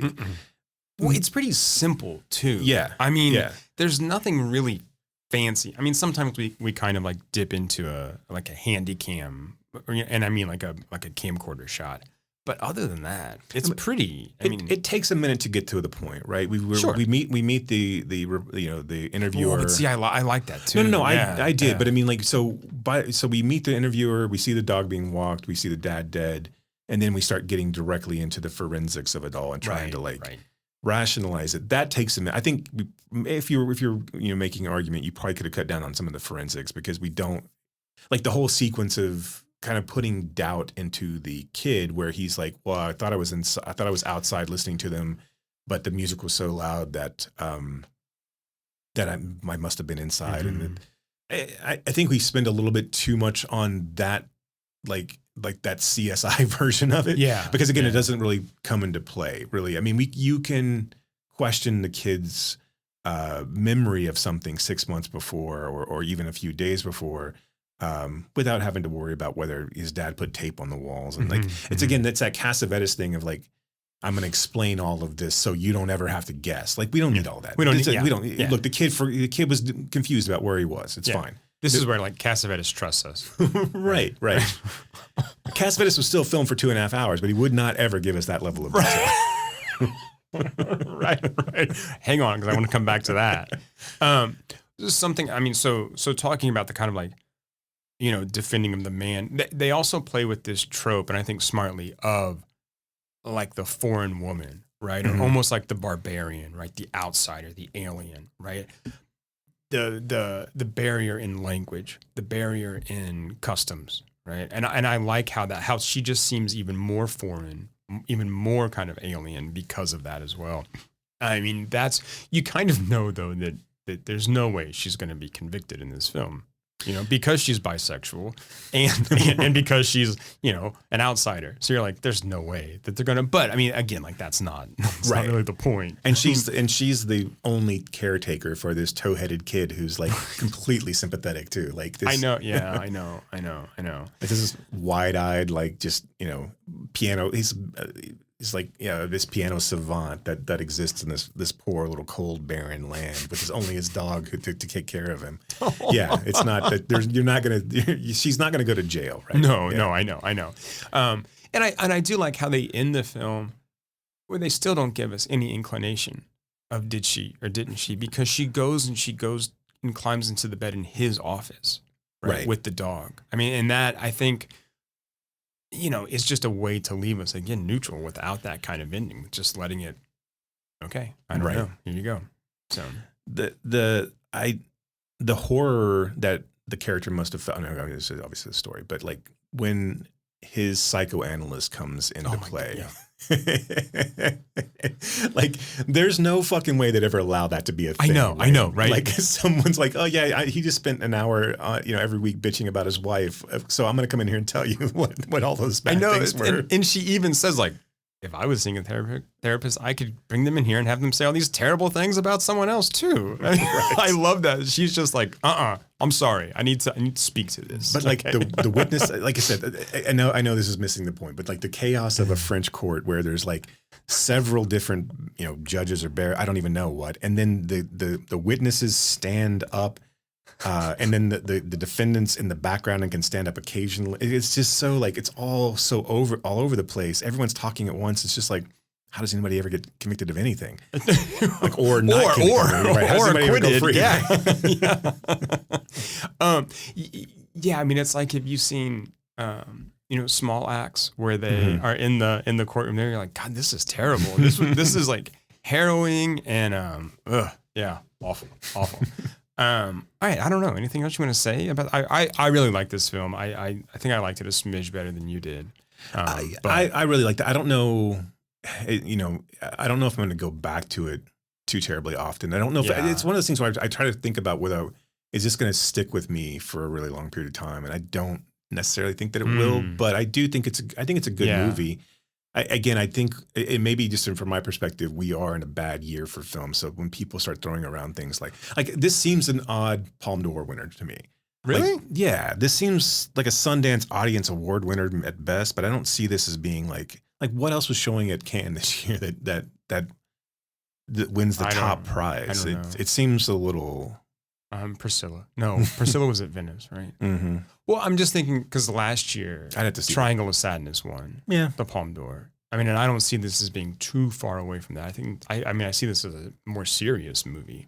Yeah, but I think Triangle of Sadness Sadness is I think Triangle of Sadness to me, I don't know, that is a more memorable film. Like that's a film that like, I'm gonna remember, especially like the sequences of the vomitorium and the I don't know that movie. Yeah, that's a better movie to me than Anatomy of a Really? Fall. Okay. I don't dislike this movie, but I'm no. not. I mean, gonna, your opinions are yours, and you're entitled to be wrong. It is fine. We've established the only person that's wrong on this podcast is you. That's your job. No, and I make mistakes. Yeah, right. That's what I meant. So makes mistakes. So there you go. No, I see. This has stuck with me quite a bit. I was kind of worried about seeing it a second time because sometimes things don't hold up, but I thought it, except for those couple of things I mentioned, I enjoyed it just as much as I did the first time. And look, the idea of language, the idea of what do we hear, what do we want to know, what don't we want to know, how do we interpret these things that go on? How do people see like the small slivers of us and then assume the rest? And this stuff sticks with me. And I'm with you. I get that. I do think one of the things that it did, like when you cut to their actual argument, I think that's probably the strongest part in the film for me. And again, I usually like that, and it speaks to the film because those types of things can be done so poorly. Yeah. This doesn't become shrill. This never becomes so like grating, which typically it does. Yeah. This is a really good laid out argument on both sides, although I kind of tended to lean towards her arguments more than I lean towards his. But what I think is really skillful in the filmmaking aspect of that is we start the argument in just audio, right, in the court, and then we cut to the scene in the kitchen, but we never see the violence.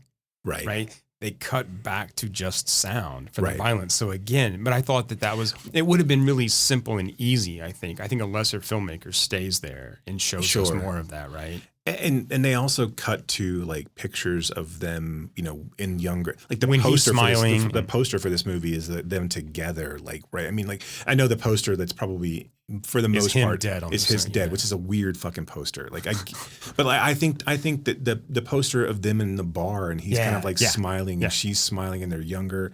I think it's a really, really intelligent way to frame all of this and kind of bring you into this picture. Yeah.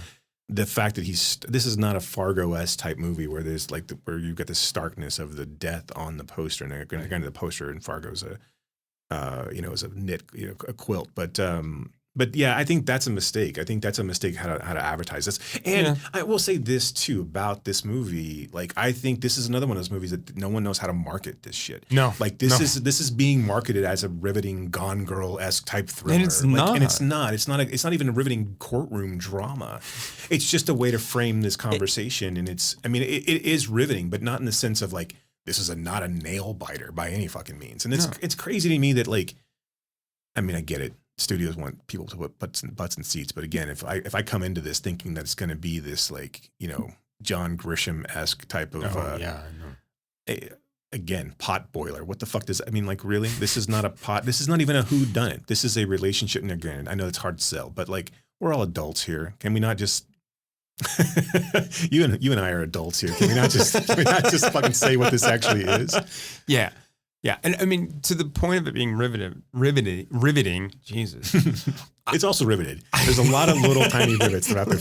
Well, it's got to be held together somehow, right? I mean, the film itself has grommets. I mean, so I was never bored. Right. In the 2.5 hours, I was never bored, and it's a lot of talking, but I'm never bored, right? So yeah. Well, that doesn't hold true for this next film. Okay. See, wow, I like that we've agreed on one film so far.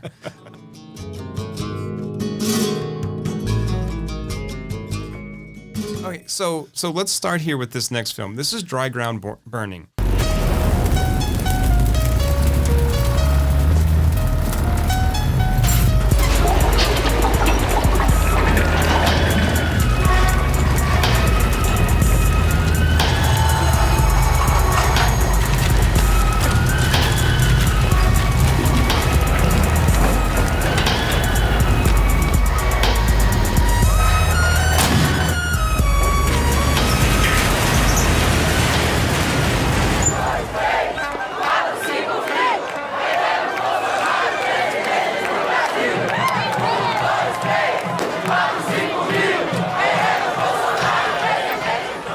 E a visão daqui é espetacular, velho. Que quebrada é essas aí atrás? Pra ali, ó, é Santo Antônio. Pra lá, Samambaia. Pra ali, Águas Lindas. TF, faroeste, atrito de gangues. A molecada crescendo no meio do bang-bang. Tá desse tipo aí, rolando muita guerra. Com unhas e dentes defendem suas quebras. This is a film about an all-female gang stealing oil from an authoritarian military government and selling it back to the community. So I found this movie to be, in a way, punk rock, but very art house punk rock. Okay, I want to talk about this idea of length of these films, because you said, like off mic, has digital filmmaking killed, or has digital film or digital technology killed succinct filmmaking? And I knew like right away this was the movie you were talking about, because I knew I'm like I wonder how he's going to deal with this, because this is it's 2.5 hours and it's a long 2.5 hours. We've talked about this before. And again, I think you're going to recoil about what I'm about to say. That's okay. But these gimmick filmmaking techniques.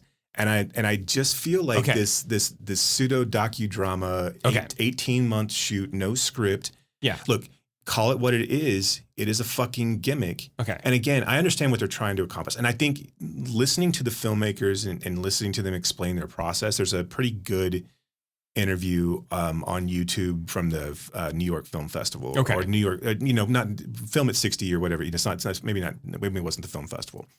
Where they talk about how, they had a script, but they don't shoot the script, and these are all real people, and they're filming real life, but it's still it's a fictional narrative. That made me appreciate the film more. But the problem that I had was that we get these long drawn out sequences where they're trying. I think this movie would have played better with me had I been more entrenched with Bolsonaro and like the history, or if I'd been from Brazil, like if I was living in this this Sol Vicente day-to-day life. I think I think this is a film shot by Brazilians for Brazilians. That doesn't necessarily mean that I didn't find certain aspects of it compelling, but also there were certain aspects of it that if you're not, I think the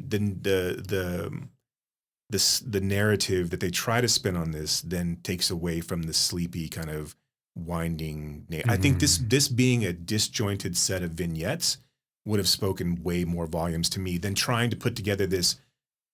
And again, talking about not knowing how to market a film, and again, this is not, I know you're reading this, not knowing how to even encapsulate a film. This is not about a girl gang that sells gasoline, and it's not.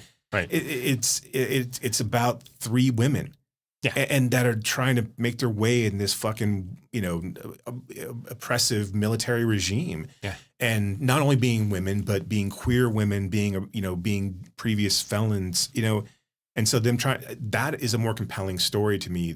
There are sequences in this that are really, really good. They're really, really impressive. And then there are sequences of this where we're making clay bricks for 20 minutes, and I'm just like, okay. Yeah, you're. This is not a movie made for me. I'm okay with that. I just didn't. Overall, I got what they were trying to accomplish. I don't think they quite hit the mark. From a perfect film perspective. Sure. No. Well, no one said this was perfect. Let's just 5 out of 5. Let's just masterpiece. calm down. Yeah. No. I think I said about Anatomy of a Fall, 5 out of 5, perfect film. I will never use the word masterpiece. It's okay. But I agree with you, right? Actually, I agree with you 100%. There are moments where I'm like, why am I spending so much time in this church? Right. And I really don't understand that. I was kind of like, can I just like fast forward through this, right? Yes, because that goes on way too long. And they talk about that in the interview. Okay, see, I didn't watch that interview. I read an article in Open City London that was really interesting as well. So where they talk about the process, the filmmaking process, because I wanted to bring this up, and so I'm glad that you like found that. So they call this.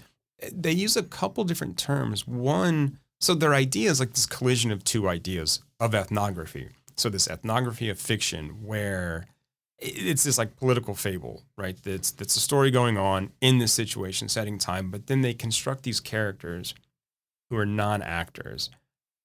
The non-actors then sort of help build these characters, right? Right. They all kind of come together. They sort of like leave behind their own memories, but sort of still use that together. And then they do this kind of what they call an ethnography of sensory appropriation, where they will build sets, right, within the community. Why are you laughing at me? Just because of the horse shit of that terminology. Like, if anybody wasn't a cinephile that was listening, like, what the fuck? This is true. Yeah. And they're like, why is that guy so excited about saying ethnography of sensory appropriation? But okay. So where they use these like non-actors who construct these characters, and they go like, okay, this character would be here. They'd be on this plot of land. This is where they would build the oil rig, right? That Chitara builds and, siphons oil from the government, like through these pipes, right? This is where they would do this. This is where they would do this in these real locations. I mean, the idea is that they want to sort of have these things smashed together so that the lines between documentary and fiction are kind of blurred and they kind of blade together and like this hybrid sort of thing comes out. I mean, they made a point of saying that this couldn't be documentary because the documentary would have shown that they already lost. Right. That they're already in this environment. There is no rebellion, really. It's a matter of like, right.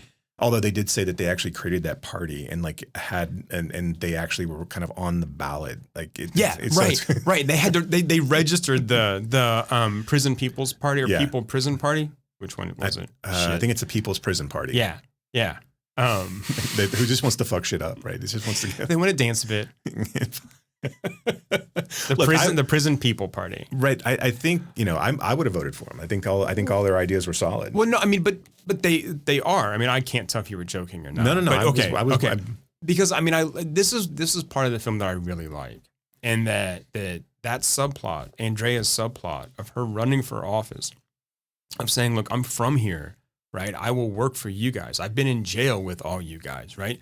I'm representing the people like you, criminals, prostitutes, drug dealers, right? The discarded, the left behind, all of that. I really like that. And I would have liked to see like what comes up. I mean, I love the bus stop sort of like a political rap that they're doing. Right. I mean, this is really, it's really cool. And it feels real. In a way that I'm sure they want us to think. Yeah. I spent the first like 45 minutes of this movie trying to figure out, just kind of get my bearings. And I kept thinking that this is bouncing back and forth in time. I couldn't figure out, like, I felt like, okay, maybe did Triet end up getting arrested and then come back? I thought, because it's set in 2013 and then, but they kept talking about I don't know. Like it kept talking about 2019. So I just read that it was 2013 and I was mistaken, or that she'd gotten the plot for in 20. I don't know. I was conflating. I was conflating those timelines. And like I was getting confused. But yeah, I think I was obviously missing the point too. I think these stories are compelling on their own. I just don't think that they had enough. Like, and again, they filmed for 18 months. I don't think they had enough. I think this idea of not having a script and letting, and kind of filming as it exists is fine. But I think you needed a point A to point B for each of these characters, and you could have let your non-actors help drive that. But it was too confusing to kind of bounce back between the three and not really see them intertwined just a ton. And I don't know, I keep going back to films that are kind of like this, that have more of a narrative thread, that are just a little bit more compelling. Like I said, I don't think that this movie ultimately is, if I grew up in the favela, I think, this probably would have spoken to me. Sure. But I don't know, like you said, the long sequence in the evangelical church, which was put there because they had already talked about how like Brazilian films kind of looked down on those people, but this was the real life of these women, that they would go that there was an evangelical church on every corner. They would all go and do that, confess their sins, do whatever they needed to do there, and then go back out and be cursing and committing crimes and trafficking drugs and that type of thing, and trying to make a trying to come to grips with all of that. Like Harvey Keitel in Mean Streets. Right. Or in Bad Lieutenant.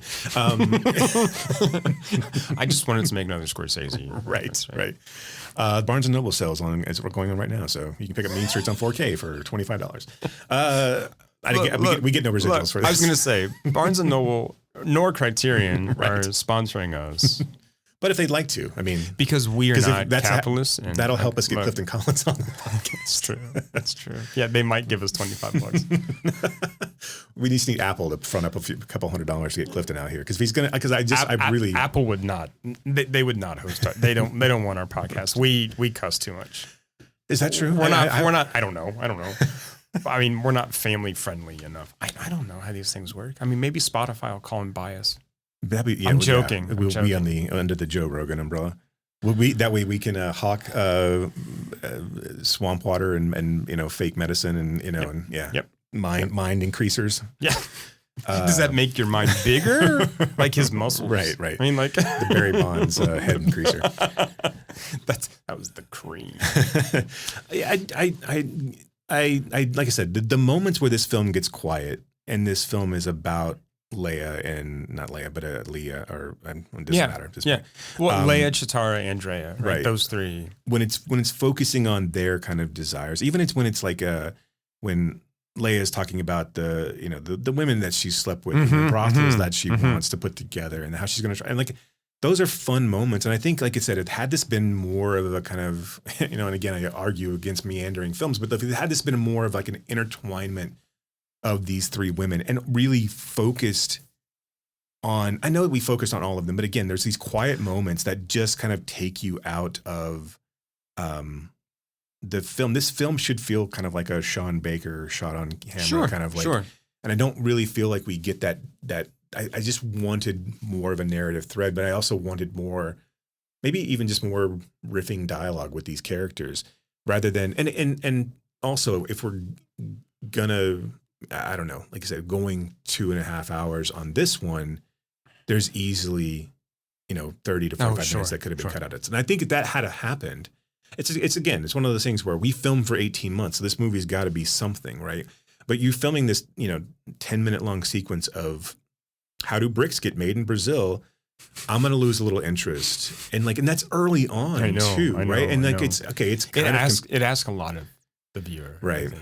So a lot of patience, a lot of. I appreciate what they were trying to accomplish, and I'm interested. But when you compare it to something like Neptune's Frost or these other kind of like avant-garde kind of that's a good futuristic kind of these films that are telling a kind of a weird narrative story, I think there's just I just don't feel like they set themselves apart enough to like make me really care about and again, I care about an ex-felon who is queer, who wants to put together a brothel. I care about the ex-felon who wants to do good in her community.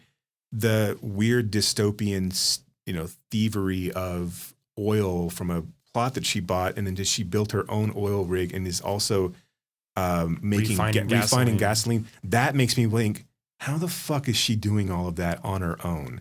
And so then I'm like, okay, then that's more of a story that I need. I can't just have that sort of Jurassic Park leap of, they found DNA in the amber and now we've got dinosaurs. How did she on her own dig a well, set up a refinery, and is making it where she can sell this to and like a small plot of land? Yeah. Well, so at the beginning, Leah does say that she found blueprints for old pipes. Right. No, I saw that whole part. So, right? So I mean, she at least it gives us that. But no, we don't see really how do these four women. This is when we go Cassavetes too far. No. She's just refining gas. It's fine. It's fine. It's not a big deal. She's a criminal that just refines gas. I'm with you. Yeah. Because I thought I'm like, making gas, right. That's gonna be an involved process. Yeah, is it that easy? I can believe, if they were selling the barrels of oil, I would have, I think, understood more. But right, even in New Jack City, they showed you how they made crack. There was a montage of crack making. I need a montage of gas refinery. Yeah, I have no idea.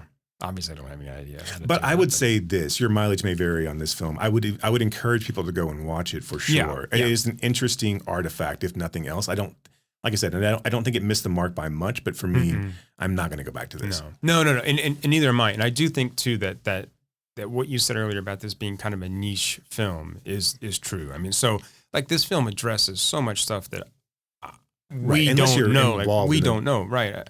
So, I mean, it really sort of puts the context of the history of Brasilia, in there. So, Brasilia in the 50s, they were like, we're moving the capital, right? I mean, what the characters of I Still Know What You Did Last Summer don't understand. So Brasilia is the capital. And they, moved it there in the 50s. They started to build up the city, but the idea that it would be this kind of modernish utopia that would bring together everyone, right, from all walks of life. Well, the thousands of workers who helped build the city, the thousands of migrants who came there were pretty soon forced out, right, to the sort of these like satellite communities, these favelas. And, the government there was like, we'll keep the invaders out, keep the invaders at bay. Mm-hmm. So we get that sense in the film. But again, how many of us, in North America understand how these favelas were created? Right. And aren't just like, well, they're just slums. That's where poor people live, right? I mean, without that kind of context. Something else that I found really interesting was when they, commandeer the military vehicle and set it on fire and strip it for parts. This is apparently, I don't know if you saw this or not, but this vehicle is called a Gurgel. Gurgel. I don't know. How else would you say that? Yeah. Right? Which is a Brazilian-made vehicle and a symbol of national pride. Right. And so, again, more context. It's pretty easy to see as a metaphor already. Right. But the filmmakers said this in this interview: any right-wing military man who sees that scene in the film is going to have a heart attack. For them, it is sacrilege that we would burn something so rare. We had so much fun tearing it apart, selling its pieces to chop shops and burning the carcass. So I really like that. I mean, and that again, the metaphor is there, but not to the extent that it would be if we knew that. Right. And that sequence of that, and that's that perfect sequence too, to point out, to kind of as an example, is when we're inside the military vehicle and they're doing the almost Nazi salute for Brazil. Yeah. And like it's a weird, like it's the one time we're taking away from the women, and it's a weird focus on these men that we don't like. You're made to assume that they're the ones who attack Leia and Triet at in there when they're kind of holed up with their gasoline, right. Or an attack, maybe the wrong terminology. They're trying to find to them, but ultimately we never see them again. Mm-hmm. So that sequence really only serves to someone who already understands the context of that scene. Yeah. Yeah. And I tend to agree with you here that it's an interesting watch. I'm not going to watch it again. I think I took away what I needed to take away. Yeah. And I wouldn't shy away from other films of theirs, but I do think that this type of stylistic way of making film has a limited shelf life. Mm-hmm. And I don't think that, like, this doesn't seem like this is something that people are lining up to give you money for, to make these like, I like the idea of getting non-actors, and especially, with Leia's story and her being in like the one thing that they talked about in her story was that these other characters that they were letting them make these stories, they were always talking about her because she was like this legend in jail. Yeah. And they were like, well, now we have to find someone, an actress who can portray that. And then she finally got out of prison and was able to come on set and film. And then got arrested again. Right, yeah. Which you would imagine probably happens a lot. Yeah. But did you see that the filmmakers were character witnesses for her? Oh, and I did not see that. So she was able to kind of get day passes to finish filming. And I think that's the real winning aspect of this film, is that it does shine a light on these particular stories, even if they are fictionalized. And I do think that, although they feel only slightly fictionalized. Right. Yeah. I think the one that's really fictionalized, because they talked about Triet being that was the character they had in mind. And there was this idea of a woman who worked at a gas station who smoked a lot. Yeah. And that she would almost always almost be on fire. Right. And that was Right. the story kind of that Right. and so like they found Triet and she's like, well, yeah, I mean, I'm around gas a lot and I smoke a lot, so I'm your character. But Yeah, the other yeah. two, you know, this queer woman who's kind of found her like place in this society and really wants nothing more than just to kind of like continue down the path of crime, Mm-hmm. you know, whether it's, you know, through prostitution, or what have you. And then this other woman who wants to genuinely better her, you know, her people through politics, and the other one who's, you know, trying to, you know, make a, you know, not amends, but trying to align herself with this life of crime and kind of justify what she's doing and how it's kind of eating It's her up kind of a inside. Robin Hood type thing, right? Yeah. Right. And again, those types of scenes, the scenes where she's like negotiating percentages of drug trafficking with the motorbike guys, I feel like that's a different movie. Like I said, that's when I texted you and I was like, does she end up in Bartertown at the end of this? It feels it feels like that's trying to tell a more linear story. Yeah. And a more futuristic one. Like, and this is what threw me at the beginning too, is when they're looking at their watch. I know. That looked like an alien type I know. predator type watch. Yeah. So I was like, is this in the future? Like, because like, the only thing that I had when I first clicked this on was, okay, it's a girl gang and they're selling gas. I'm like, okay, well, I'm in. This is right. It's a Turbo Kid type of thing. I'm like, I got you. I'm with you. Tank Girl. Right. Yeah. Here we go. And it wasn't that at all. No.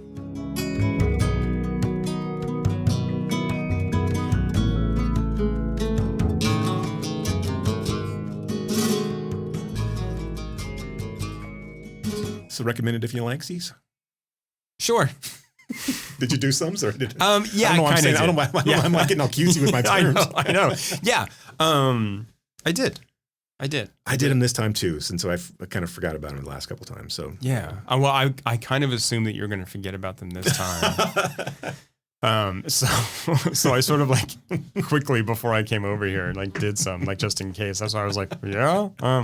Okay. So hey, let me go first. Sure. I will. So for Killers of the Flower Moon, instead of watching Killers of the Flower Moon, why not watch the movie Prey? Speaking of Predator, right? This is the latest installment of that, but our sort of main character in the Schwarzenegger role is a young indigenous character, right? Played by an indigenous young woman.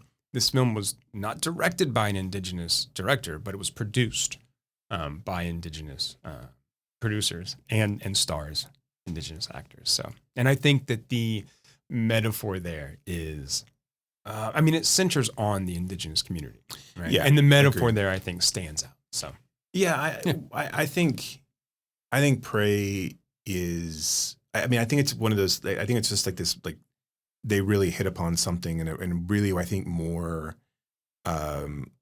franchises should be willing to kind of make that kind of leap to a different environment and putting your big bad in a not necessarily in an indigenous situation, but definitely definitely doing that type of.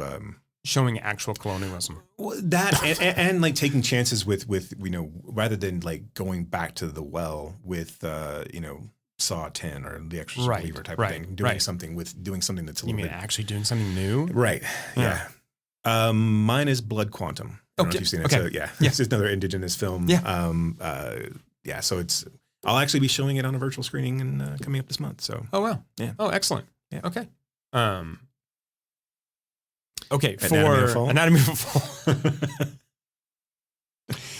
France, starring Léa Seydoux and Okay. I've not directed seen by that. Bruno Dumont. It's good. It's good. It is melodramatic. Léa Seydoux plays this, what would you call her? Sort of like celebrity news anchor, right? Like, oh man, who Connie was- Chung.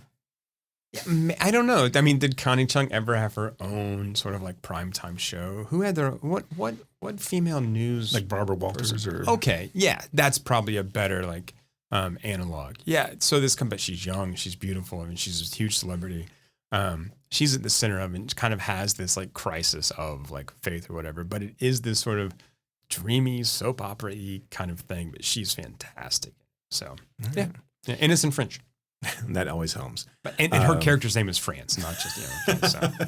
It's just about France. It's just, the entire country. Mine is Michael Haneke's Cachet. Okay.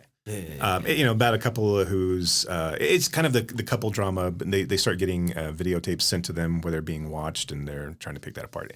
And Haneke's obviously, and this is probably one of his easier films to kind of like digest, really. Yeah. But a lot of fun, and really kind of, like I said, kind of an anti-Haneke film, but still with that tension. And as far as pot boilers go, that one actually is a little bit more of a pot boiler than Anatomy of a Fall. Yeah, no, it is. That's the one where like the guy slits his own throat, right? Yeah, okay. Yeah. I was trying to remember. Oh man, yeah.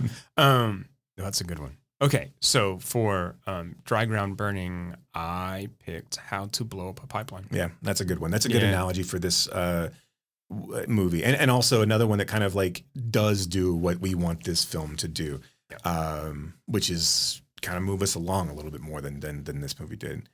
Mine is City of God, which is probably an easy one, but sure. But just kind of the definitive Brazilian, like just badass Favela film, right? Yeah. So goddamn good. Like it's so not Fast and Furious, Fast Five. Yeah, not Fast Five. I did mention to you off mic too. This is Brazil. that it would have been fun to have Dom and Letty or just anybody or even Han. Yeah, any one of them at a roadside cafe, like eating fried shrimp. Like, hey. As they drove by. Someone says family. Out of all, they never mentioned family at one time. So I thought that all Brazil films had to do that by default. I mean, they've got like Touchdown Jesus up there. That was probably not the right way to say. Look, we had to sit through a 20-minute evangelical sequence. All of that, it all so felt so like cinema verite. Like you never really knew where any of those characters were going to go. When that one dude started singing, I was just like, ooh. I did think about it. It's like, can I fast forward through this? Because I don't think we're getting to a point here. I'm pretty sure I know what they're doing here, right? We're just going to like watch this for a while, then we're going to go to something else. Right. Okay. All right. As much as I like that, need to move on. Okay, Jason. So like I said earlier, next time, I'd like to talk about David Fincher's new film, The Killer. And I also thought we could start the series on Hal Hartley. There we go. And go ahead and dig into the unbelievable truth and trust. Excellent. Yeah? Yeah. So that's what you had to look forward to, listener. Hey, I mean, you're in for a treat. I haven't revisited. This is what we talked about this a little bit too. I haven't revisited Hartley in a long time. And I know that I am not an unabashed Hartley apologist. There are Hartley films that I remember when I watched them the first time, I absolutely hated. Yeah. But there are some that were some of my top films of all time type of thing. So I'm interested. I remember both of those were kind of at the I guess the precipice of like the 90s indie movement. Yes. And so they were kind of darlings, but they weren't really riding that wave of independent film that kind of came a few years later. And I think Hartley kind of always felt in that range of like never quite getting to a Baumbach or, like Anderson or like any of these kind of like people who started out with small films that really kind of just rose. And again, I don't know what Hartley's intention ever was of making films, but like even like a Wilt Stillman, yeah, or Wilt Stillman or Wet Stamen, either one of any three of those guys.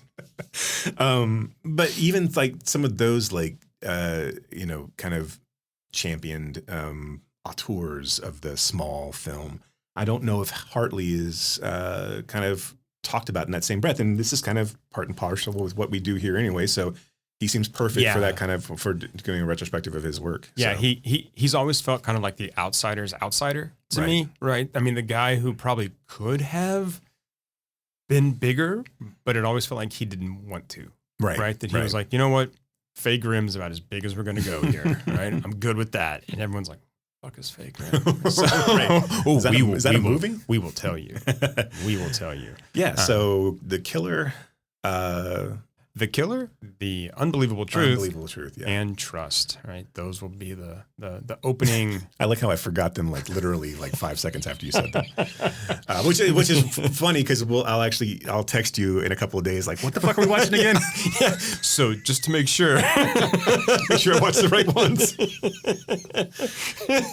Look, I look in the mirror and I don't. I mean, I know I'm getting older, but like it comes in such a like it comes so gradually that picking up on these things is disheartening. And but you know, we I have no idea how old I am. I no idea, right? I do not know how I'm supposed to act. I know people my age who act like actual adults, like old people. I'm like, what the fuck happened to you? Like, what? Right? I mean, look, I haven't. I even stopped like drinking and doing drugs, and I'm still more fun than these motherfuckers. Right? I mean, so, but my point is, Jason, you're not old. Yeah, well, okay. You just have a shitty memory. I just have a bad memory, which is weird because I have like, I don't know. I feel like kind of like Sammy Jenkins in Memento a lot of times, but like I can remember where I saw fucking Terminator 2 and who I saw it with. But when you said that, I could. I'm still going to watch The Inconvenient Truth first. Yeah, this is not Hal Hartley. What the fuck? Why am I watching this piece of shit? I just remember the things I don't want to remember. But that's true too. Yeah, yeah. I always remember those. Yeah. And that one time. What's it like to feel like you're a good person? Like, I have no idea. I have no idea because I will stay up, right? I will be kept awake by this one thing I said when I was 10 years old to this girl in 5th grade. I'm like, oh my God, I should find them and apologize. Like if I had 3 wishes, like if a genie were to pop up into this podcast booth right now and say, yeah, that would be my first one. Just let me think that I'm a good person. Yeah. That's all I need. Not make me a good person. Let me believe I'm a good person. I don't even know what a good person is. No one does. I just want to. Have you seen this fucking world? I just want to believe that I'm a good one. I just want to be able to lie to myself. That's what I want. Right? If that were my superpower. Right. Yes. Yes. Delusion. Give me delusion over anything else. Oh man. Okay. Well. That's a good place to leave it. Anything else you need to add at this point? Is there a 3-story French chalet that I can throw myself out of? In Grenoble, my friend, in Grenoble. Okay, all right. Until next just keep time. fucking screaming, guys. Keep fucking screaming. Yo, who got it better than me? Better line on the block, rolling VIP. Sick whip, thick rims, fat rocks, I got them. Shining like a superstar from top to bottom. You need a sugar daddy, I'm the Mac. And if you need $1, holla, cause I got a whole stack. What? Rolling VIP. What? Rolling VIP. What? Rolling VIP. You have been listening to Why Does the Wilhelm Scream with your hosts, Brock and Jason. If you liked today's episode, do us a favor and rate, review, and subscribe in whatever application you use to consume podcasts these days. You can reach us by visiting whydoesthewilhelmscream.com. If you are in the DFW area, we would love to see you at a Fort Worth Film Club event. You can learn more about those and find a full schedule at fortworthfilmclub.com. And you can learn about my foundation and how we are trying to foster the next generation of film lovers at realhousefoundation.org. That's REEL housefoundation.org. Till next time.